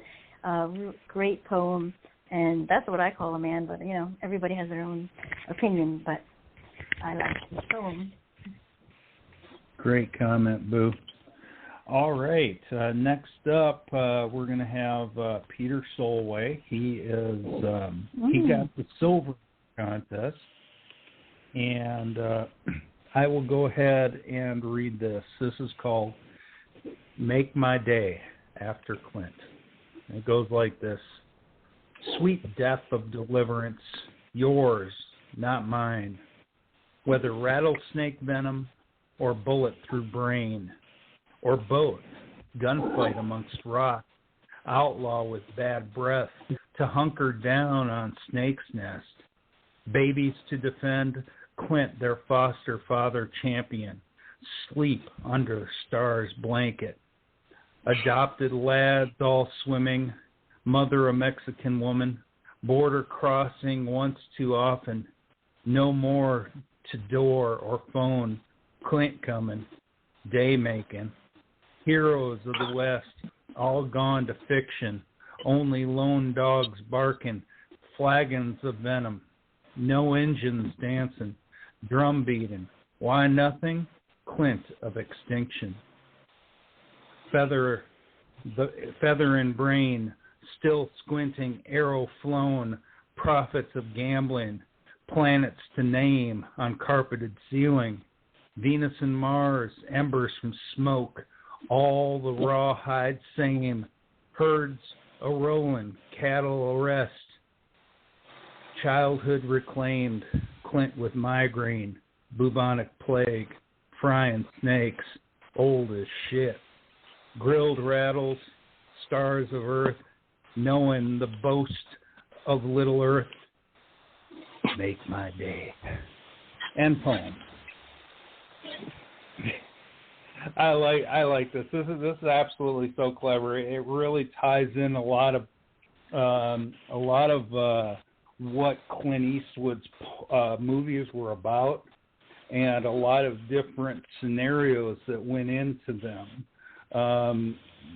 Clint with a migraine, bubonic plague, frying snake, and yeah, he is old as shit right now, but he's still bringing it, which is absolutely awesome. Love it. Love the way that this went, and congratulations on silver.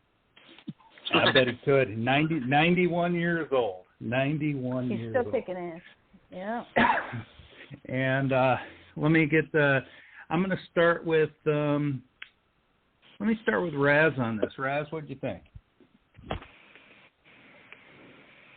Yeah, it's a tradition of the Miccosukee and the Seminoles in Florida to still fry those serpents and have that option available when you go visit at the retreat. That's the reminder I read in the poem when you were talking about cooking up some snakes and to each their own taste. But, there's a way of purifying any animal that it does make digestible food. Awesome comment. Salwa, what do you think? I'm so sorry. My apology. I had to step out to do something. I have to read it. I didn't read it. I'm sorry. It's okay. Headshot, what do you think? I think America underestimates itself and forgets that we're in competition with the rest of the world. Finishers, so they call themselves finishers. They were day making. I took the two words day making out of the whole poem. The finishers day making. We live in the dark. This is obviously not heaven. We are what we've created. The sun will rise after the dark. So we're angry and we're strict because we want to be the best in the world and remain the best. And people forget that we're at competition with others and they're stealing from us, and we don't think that's right. So we're upset because we want to go on with a cleaner name, and we worry what others think and say about ourselves and how we carry ourselves, and we don't want to be affiliated with others who go in a different direction. I thought it was a great write. And Rack, what do you think? Yeah, I think he did a great job. He took the Hollywood perception of the cowboy and the tough guy, and he wrapped that up, because that was always the character that he played. So he did a fantastic job, mentioning all the little grit and bits and pieces that make that character that Hollywood, iconicized, the rattlesnakes and the stars and the sleeping bags and all of that. The only thing missing was the prospector and the 2-bit whore. I really enjoyed it. There's gold in them hills. Okay, I had to say that. I couldn't help it. Silk, but Silk, I'm letting you have the last comment, and if Raz can go grab Silk's poem. Okay. No, I love this. He did. He wove so much into this poem that was related to Clint Eastwood, and it was a great tribute. And I love the little touch of humor, especially the Clint with migraine, bubonic plague, Brian Snake, old as shit. I mean, yeah, Clint's getting up there, man, but he's still making badass movies and starring in them. I remember what was that one, the El Camino one, and then the Gran one, I Torino. can't remember the name of it, but the one where he was Gran Torino. mule. That was great. I love I love that movie. Yeah, where he was the mule, doing all those runs for the mafia or whatever. And or not the mafia, but for the I just can't even think of the word now. The cartels down there in Mexico and all that, yeah. But I really enjoyed it. It was a great piece. Wonderful comment. And we're going to have Silk go up next as soon as Raz. There you go, Silk. You're on the board. Yeah, this is an older one of mine. It's not necessarily about Clint, but it is a Western-themed poem. Okay, chest full of gold. The smoke of a shot rang out on the street. The dust of New Mexico stung my eyes, and the wind seemed to scream. That ranger on the stage fell dead from his perch. I rode out with the bank strongbox. His lawmen were forming a search. Day and night I rode that horse to his death. I wondered if the son or the lawman would kill me first. As I reached for the water skin, I realized that it may be the thirst. 20 miles I walked, another 5 I did crawl. Another, after that poor horse had fell, covering my tracks best that I could, I swore I'd carry that strongbox to hell. She found me raving, half out of my mind, saw through my lies that I was a man of wealth, but she hid it well from the light in her eyes and nursed me back into my health. She hid me away when those lawmen did stray and lie to them with a grin. Though she said she would cry if I rode out and died, I stole her horse and was gone with the wind. Down to old Mexico with my chest full of gold, I started a brand new life. So every now and again, when the loneliness sets in, I think I should have made that woman my wife. Jimbo. I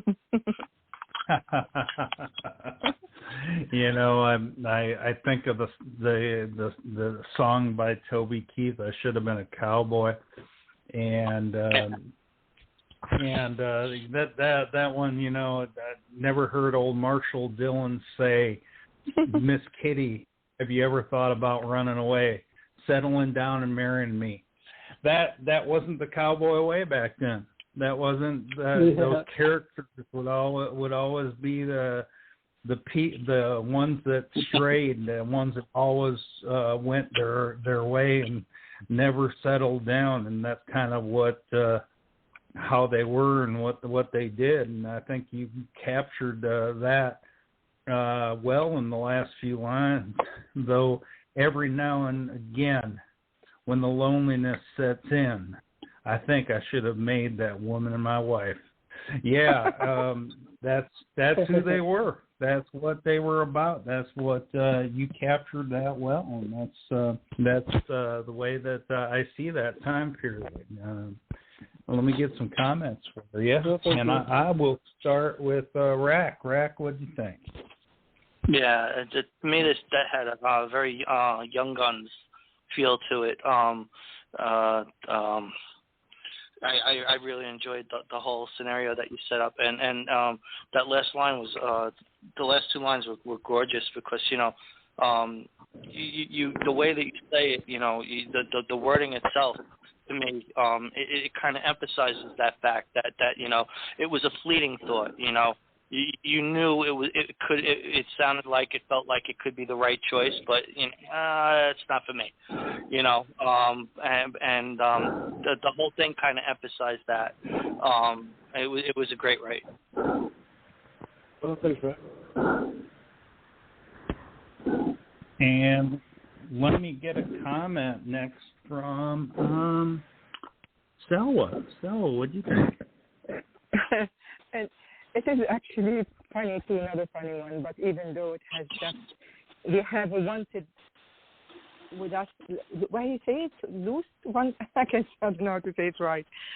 Wanted, right? You say wanted, right? When someone in a runaway. We have a wanted. Yep. Yeah, among us. Be careful. I know it's really funny how you definitely gave a real description of how they used to live in all time. I don't know if it applies to today, but definitely I can see this in a Western movie. And I like the ending like everyone else. She hid me away when those low men did stray and lie to them with a grin.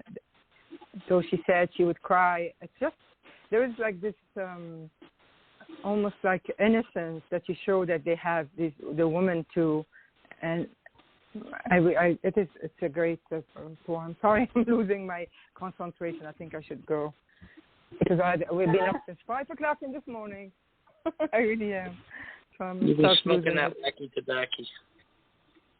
Oh, you'll be fine. You can go to bed. You can go to bed. You got our permission. Okay, thank you.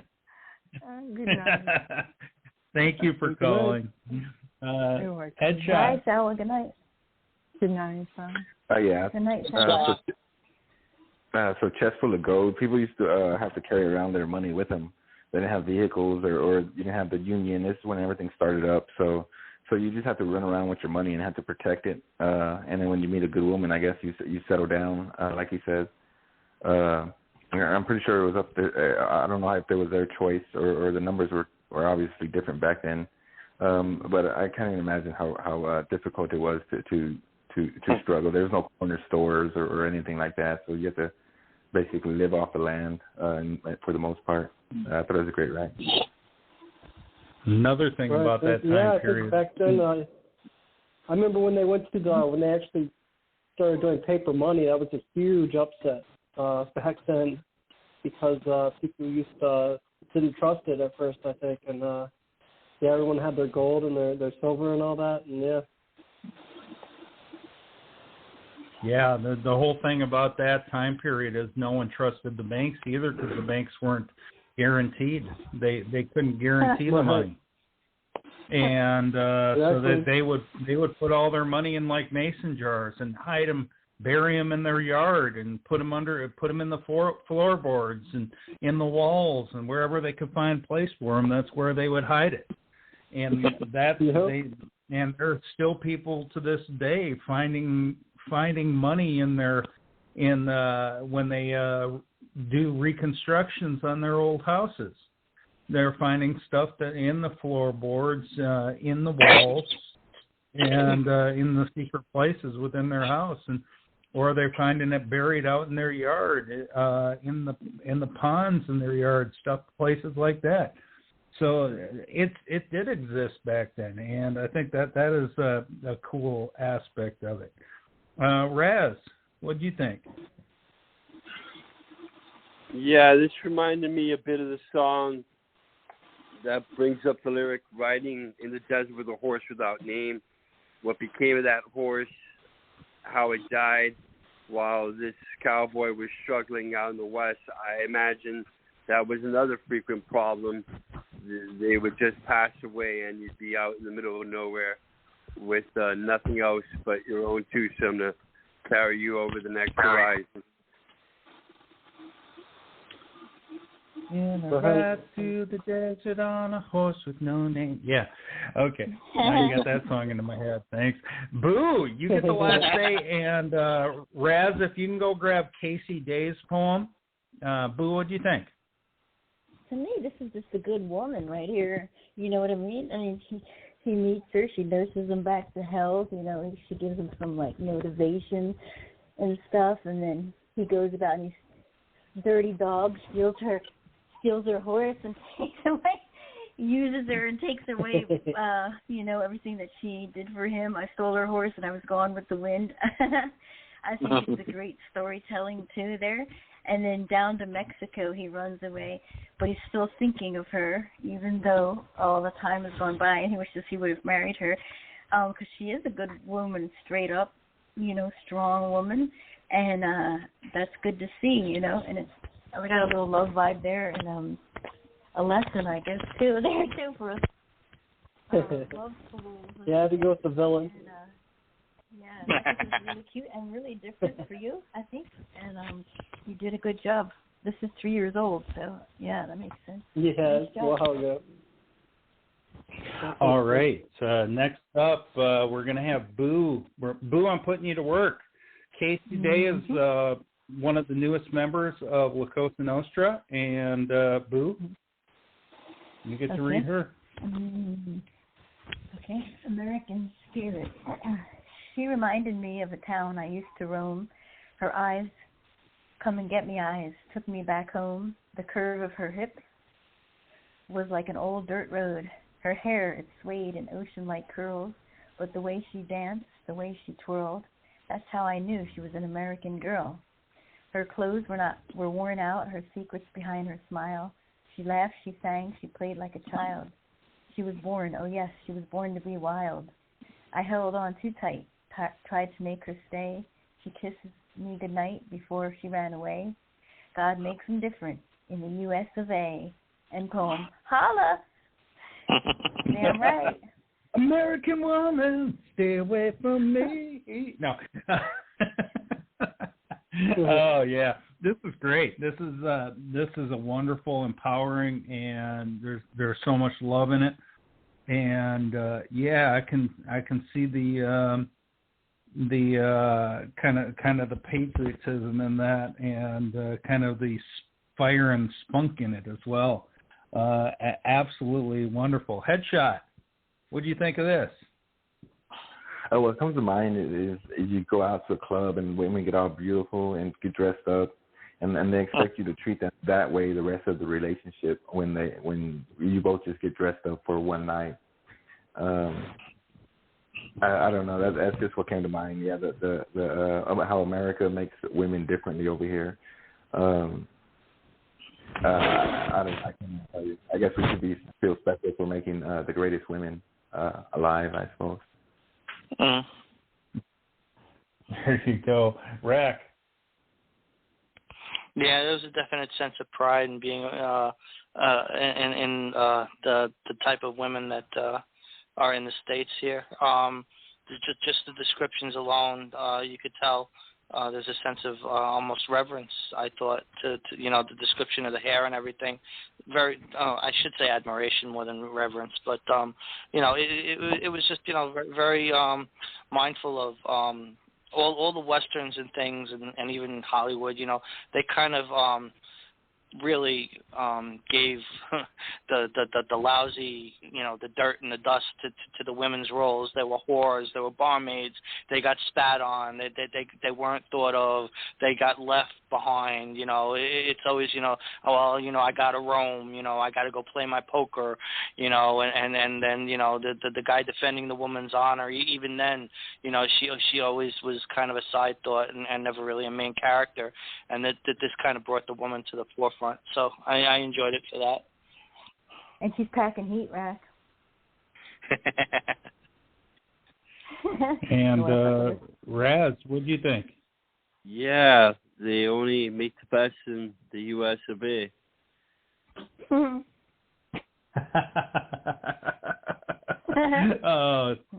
Silk.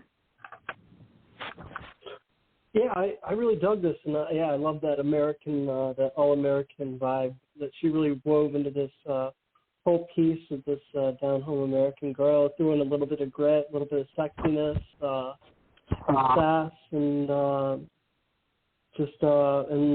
carefree all throughout this piece. Just I love the depiction of the woman here that she wove, and woman of gun, kind of hot. Yes, ma'am. I enjoyed it. All right, and Boo, I'm going to let you have the last say, and Razz, get your poem. You're next. So Boo, you read it. What'd you think? Yeah. Well, it's like strong women rock, like just like women like a strong man, men, I think, like a strong woman most of the time, one who takes charge, knows what's up, can handle herself, makes her own money, fries it up in a pan, all the other stuff. And she also gives props to the United States, which I always love to see. I love the soldiers and the troops, so I give her credit for that. I love the picture, too. I wouldn't want to mess with a girl packing heat. I like her hair. It swayed like ocean-like curls, but the way she danced, she twirled. That's how I knew she was an American girl. That's just really cool. I thought the whole thing was uplifting and a great write. And I've never read her before, but I will. She was an American girl. Yeah. Little Tom Petty going on there. I love it. All right, Razz. Are you ready? Here's the poem. Expand west. Nope. Bleeding of the smashing skull, tear off the blue dress, my Lamar Boone. There is nothing underneath anymore, beneath the top hat or deeper. Sorrows, solicitous remorse. Tomahawk cruise missiles later translate into the hatchet cannibal parties where the Confederate soldiers terrorize glass eyes, mortified to death, striking blows. Perseverance to endure the howling natives, chilling to the bloody bones. Drum beats that old deer would later explain the warfare to be innocent compared to the human remains found in the Providence Church decomposed, whose Clark Inkwell's victor in those old wooden forts was a colonial dream plagued clashing and threatening levels of territory flogging when the marching tribes would assail the wagon arrows with bows and arrows to the breaking point phosphate, sulfur touch, amber kindling, the wrecked trains, dig holes are carbon dated, postponed. Bitter apathy hears not underneath the green swamp waters, the calling moan drowned cries of the savory ghost, human predator and man-made monster, the demon whose temptation is according, military movement known as torture. Why belittle the historian Yale studies to be exempted of the formal trial and cast shadow at the Pueblo missionary ruins as to the Confederate adversary who had once turned the little pilgrims to pater notable soothbritters, seedling to the aspen, wood camping fires mention, the persistent memories vanish in the lamplights to the settled Arizona Indian village trawl. The Val Tower was alleged to watch over the pioneer settlers, expansive vision, the mountain lion and the wild coyotes, wearing the buckskins, the grotesque caricature, the earlier indigenous men originally treated the enemy with a gratitude for the heavy-booted, hunted ground polluted by the impurities of the white man's distant somatic, a corrupted party's dirt.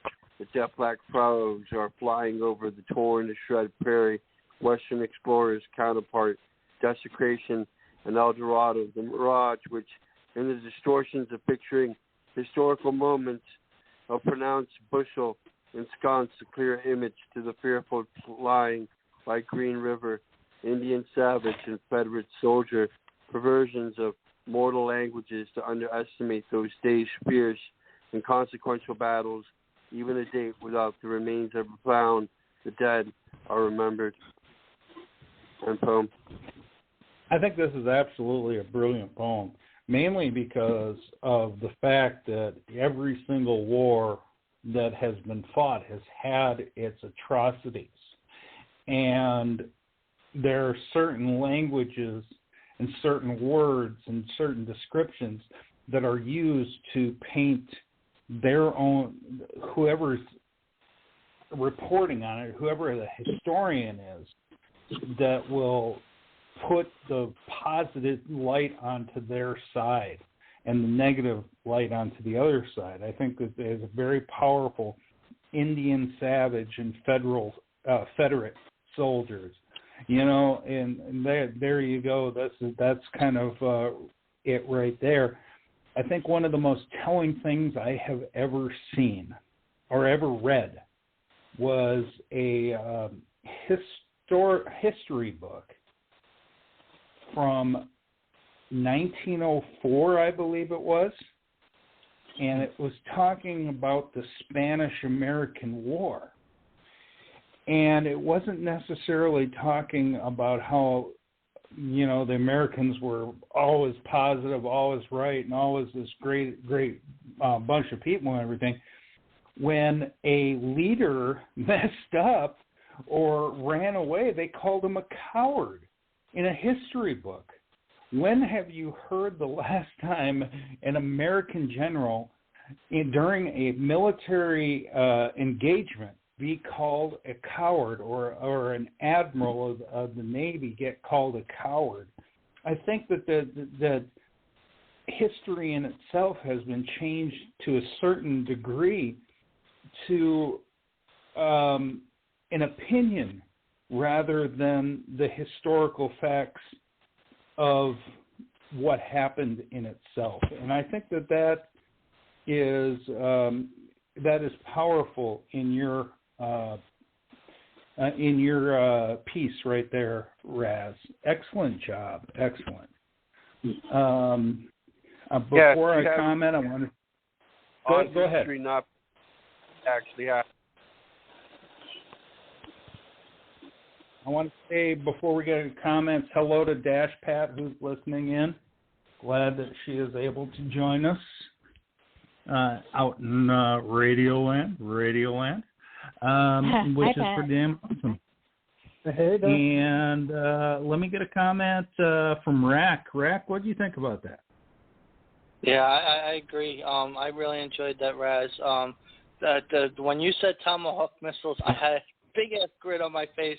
Only you could make that work in kind of a Western theme, and that was a great job. But setting that subtlety aside, the whole message, the whole theme of it, you kept on track, and that was great. And like Jay said, JCA mentions the revisionist history. The people that win the wars get to slant, how it's reported and whatnot, and that's also a scary thing because I think there's a lot that gets lost, including not the least of which are the atrocities that are committed during some of these wars.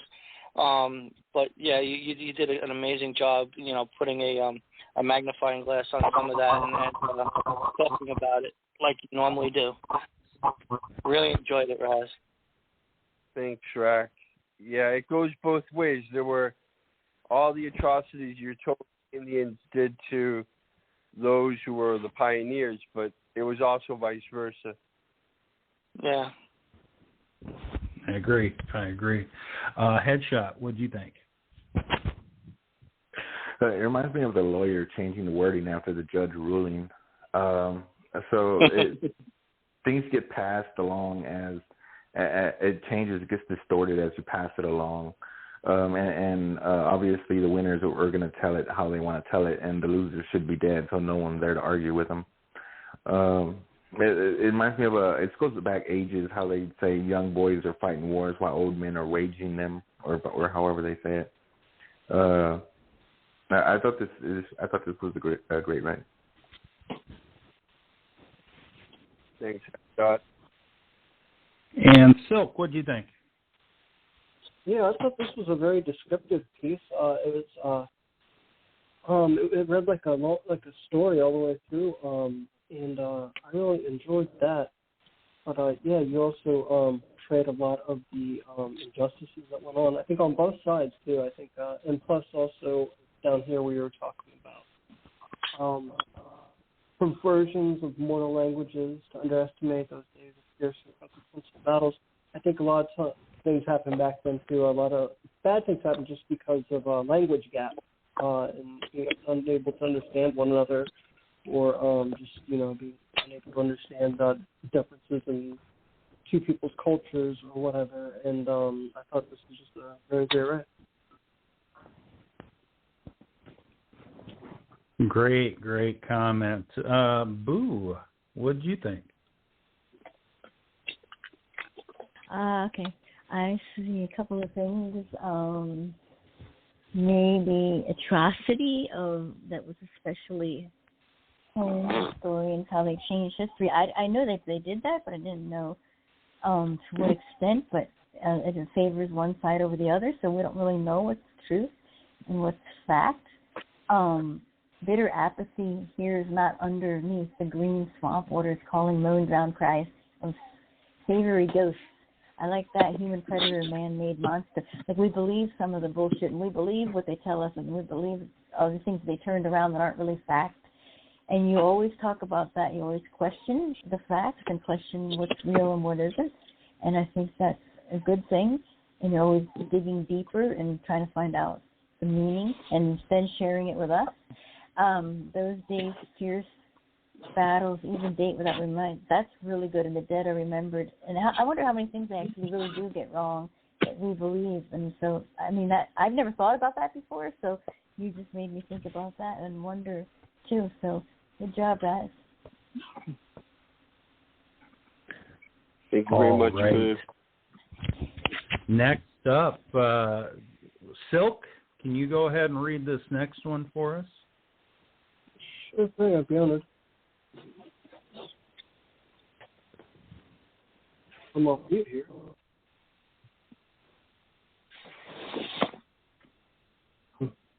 Okay, I see it now. I had to refresh. Okay, this one's a Perfect Day to Shoot a Warm Gun by Rob Cohen. Standing under the streetlight, waiting for my man, who's the porter, carrying brown bags that punch back harder than you can.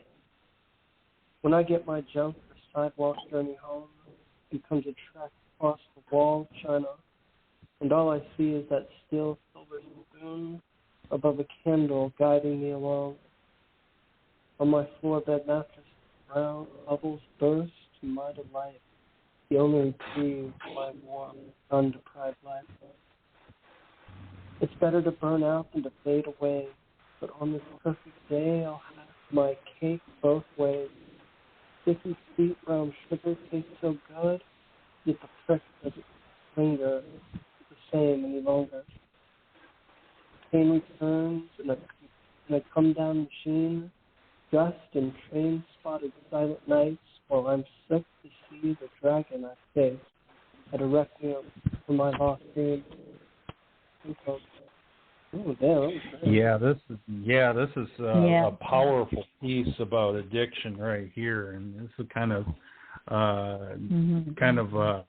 paints the picture of the whole thing about heroin use and the firing up of it in a spoon and everything like that. I think it's kind of a chilling poem in itself, but excellently produced and great read, Silk. Rack, yeah. What do you think? Yeah, addiction's a touchy subject. Clever to call it, a gun and the word heroin in association with the Old West. So, the theme, the idea, the mood is kept throughout the whole piece. And then, it's very powerful wording and the situation itself. And written from a woman's perspective, no less, waiting for my man. Really, really clever. I enjoyed it very much. And Silk, what do you think reading it? Yeah, this really actually struck home to me because I was a heroin addict in my late teens and early 20s. So this really, he really did good describing kind of it's kind of like a ritual when you get your when you get that cap. Yeah. When you get your bed, you sit down, you get your spoon out, get your mirror out or whatever, boil it up. You're addicted to the ritual. Crush it, cut it up, mix the salt powder in the water and the spoon, boil it up, and then your cotton ball. Yeah, that's really that really brought me back to those days, I guess. And he's really talking right here about the sticky sweet brown sugar tastes so good. Yes, it doesn't linger the same any longer. And yeah, it does. It takes more and more to get the same, and it's just a big money pit, and just a totally sinking spiral. So I totally got that. Great beat. Mm-hmm. All right, Boo. I see you're itching, Boo. Scratch that. No, I was just going to say that a lot of people, they're addicted to the ritual, the going to hook it up to get it, to go through the hell you have to go through to get it, and then, like you said, all the other stuff that goes with it. And that's like their high, and that's hard to shake. And like this poem kind of probably triggers some people because it's that strong in the wording. It's very unique that he used a gun. I think it's smart and it's clever, and I understood the whole thing. And no abstract there, pretty straight up. And I agree with Rack that it's from the woman's point of view, just something unique and different. And the brown sugar, all the lingo and slang, really great job, poetic, and a warning, I think. And you did an awesome read, Silk. Thank you. And headshot. My favorite lines were, "It's better to burn out than to fade away. But on this perfect day, I'll have my cake in both ways. So to burn out as you fade away. So I see it as rage, raging from rage, from the dying of the light, and all that. I thought it was a great writing. All right, and Raz, you get the last comment, and then we're going to have Boo read the next poem. Yeah, there's so many ways to take heroin that it's one very fatal drug. You can take 2 shots and be hooked for the rest of your life on a biological level, require even methadone treatment, or spend years later somehow affected by ever trying the substance. So it's not your typical type of brown sugar. Chasing the dragon. Chasing the dragon. Always chasing it. Mm-hmm. You guys are so spot on there. Boo, I put Tila's poem on the board. If you can go ahead and read that one for us. Alrighty. Still active at 91. I can't believe he's 91. Every which way he go, girls go offer him $1 million men with his feastful dollars. Still green eyes so deep, his good look. Macho personality, girls crazy after him. 91 years old, still active in his panache personality, especially at his age, working at this age. It's unthinkable. God bless him. Has lovely family with 8 children and great-great-grandchildren. What does one need? Girls, he's single. A true macho man. End poem. Oh, this is so fun. This is absolutely so fun. She tongue-in-cheek, enjoyable, a lot of fact in there, but she had a whole lot of fun, which is the important part about it. She was also in the contest, and I'm glad that she was. Headshot, what did you think about that? I'm sorry, I missed it, man. Hey, no problem. Let's get to Raz. Raz, what did you think about that one? Yeah, if Clint Eastwood is really that much more sex appeal at 91, then I think he's living up to his Hollywood legend right here. There you go. Love it. Silk, what do you think? Yeah, I totally dug. I loved the humor she threw in here, especially at the end. Girls, he's still single, and I thought that she had a very fun way of just portraying Clint Eastwood here in this tribute, and I thought it was lovely. It was fun to read, fun to listen. That was a great read, Boo, and I really enjoyed it. And Rack, what do you think? Hey, Boo, he could use a good nurse at 91. There you go. He probably rocked my world. Oh, man. You know, the ending line kind of wraps up the whole piece. You know, he's got a lot going for him. You know, and a storied career behind him. You know, everyone talks about the westerns and everything, but you know, he's a very versatile actor. He did a lot of different stuff. What was it, the Bridges of Madison County, and she mentions in the beginning Every Which Way But Loose. That was another movie he did with the frickin' orangutan, if I'm not mistaken. That was that was interesting. You know, they say never act with children and animals, but you know, he's done it all, and you know, he came out shining for it, and he's still going strong. He's, you know, an amazing man. All right, and Boo, you get the final say in RAZZ. If you can go grab Kenny W's piece. What do you think, Boo? He's sort of like the epitome of a man, you know. Even at 91, he's still a badass, and you know, he still could probably, you know, still got plenty of life left in him. I mean, like when you think Hollywood legend, there's not many left, and I think for sure he's one of them. And this is funny and fun, and I love the ending. Lady, she's still single, and you know, it'll probably teach you a thing or two still at 91, you know. So I think it was really funny and fun to read. Good job, Tila. And there's Tila out on the board. She just showed up. I'm sure she was listening. Yes, great job. Before I read this last one from Kenny W., and then we got something special that might be on overtime from Boo, I want to thank Headshot, Salvo, RAZZ, Azakel, Silk, and Rack for calling, Gonzo and Tila out on the board, Boo for everything you do. And everybody who wrote for the contest, thank you guys so much. I hope you're listening right now. I know I put the show link out there for them. And RAZZ, if you can fire up Kenny W's piece, I'm going to go ahead and read that for everybody. This is called Clint Quiz by Kenny W. Question 1. If he's been through the desert on a horse with no name, is that horse with no name carrying the man with no name? And was it really raining?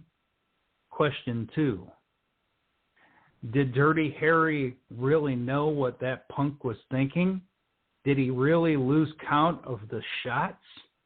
Did he ask, do you feel lucky? You've got to ask yourself one question. Is that a bit of Nascote? Question 3. When he talked to the trees, did they listen to him? When he talked to the stars, could they hear him? Was it all in vain? Question 4. Let's not go and ruin it by thinking too much, because dying ain't much of a living, boy. I tried being reasonable. I didn't like it. A good man knows his limitations. Is any of this true? End poem. Such a clever little, this was another one of the ones that was part of this is another one of the ones that is part of the contest, which is, and it was clever. So I really enjoyed the way that this was brought together. And very clever, very tongue-in-cheek, and with a little touch of humor behind it. Silk, what do you think about that?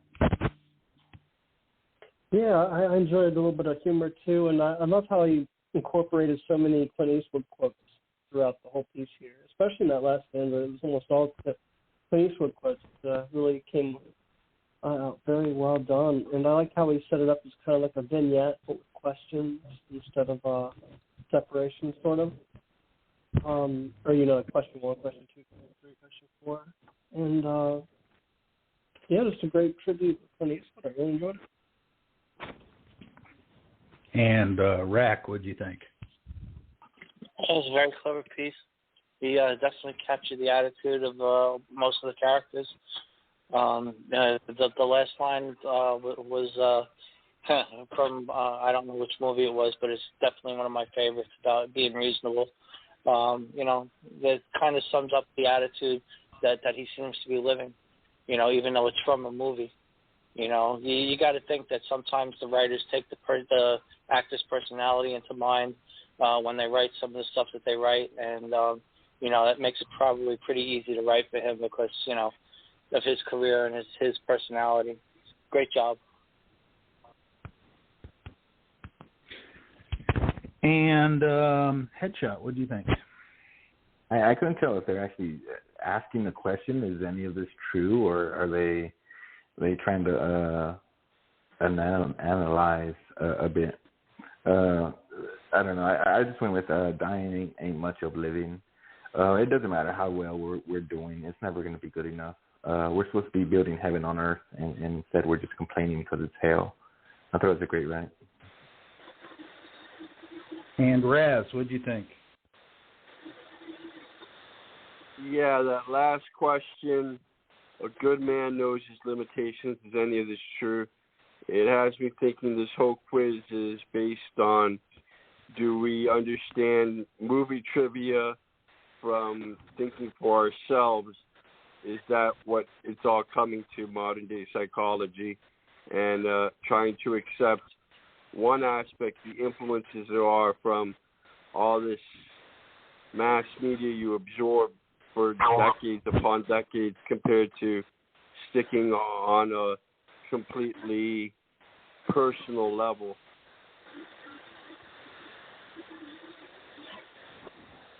And right now, we're going to be going off the air in about 3 minutes. To the people on the board, we might stay a little bit longer and do a few other things here in overtime. So if you guys want to stick around a little bit, we'll do that. But what I'd like to do before we go off is play this and get everybody excited once again for Cry Macho. So here's the official movie trailer. Back when we had winners, I was afraid to lose you to the competition. 5 times you won the All-American. That was a long time ago, wasn't it? That was before the accident. Before the booze. You know how many people told me to just cut you loose? You gonna say anything? Howard, I've always thought of you as a small, weak, and gutless man. But you know, there's no reason to be rude. You owe me, Mike. You gave me your word. And that used to mean something. My son, Rafael, he's in trouble. I want to get him out of Mexico. You want me to go down there and kidnap him? Please, just get him back up here. Just you? Just me.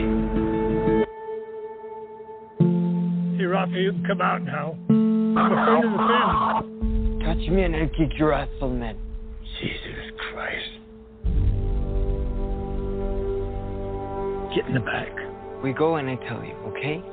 Look, the only place you're going to go is the hospital. You get too angry. It's not good for you. You used to be strong, macho. I used to be a lot of things, but I'm not now. And I'll tell you something. This macho thing is overrated. Just people trying to be macho, show that they've got grit. That's about all they end up with. It's like anything else in life. You think you got all the answers. I'm Mike. Marta. And you realize as you get older, you don't have any of them. We all have to make choices in life, kid. You have to make yours.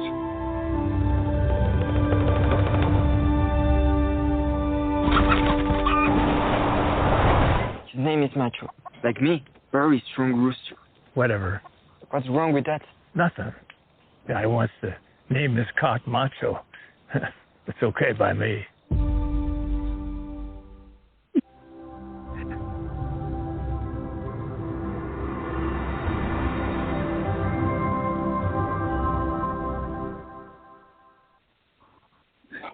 Oh, that last line gets me. if a guy wants to name his cock Macho, that's okay with me. Oh my God, he's come up with another one. Well, I guess what we'll do, guys, is I'm going to play a little bit of Boo, and then we're going to go off the air. It has been a great show, and I appreciate everybody who's been here. We're off the air right now and that, but I got something special from Boo she wanted to share with each of you. So here we go. Enjoy.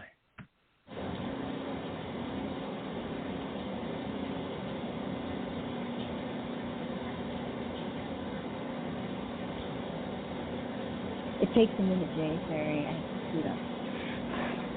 It's okay.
Awesome. All right. With that, this has been a Cry Macho, a special celebration of Clint Eastwood, La Cosa Nostra Radio, and this is JCA saying good night and signing off.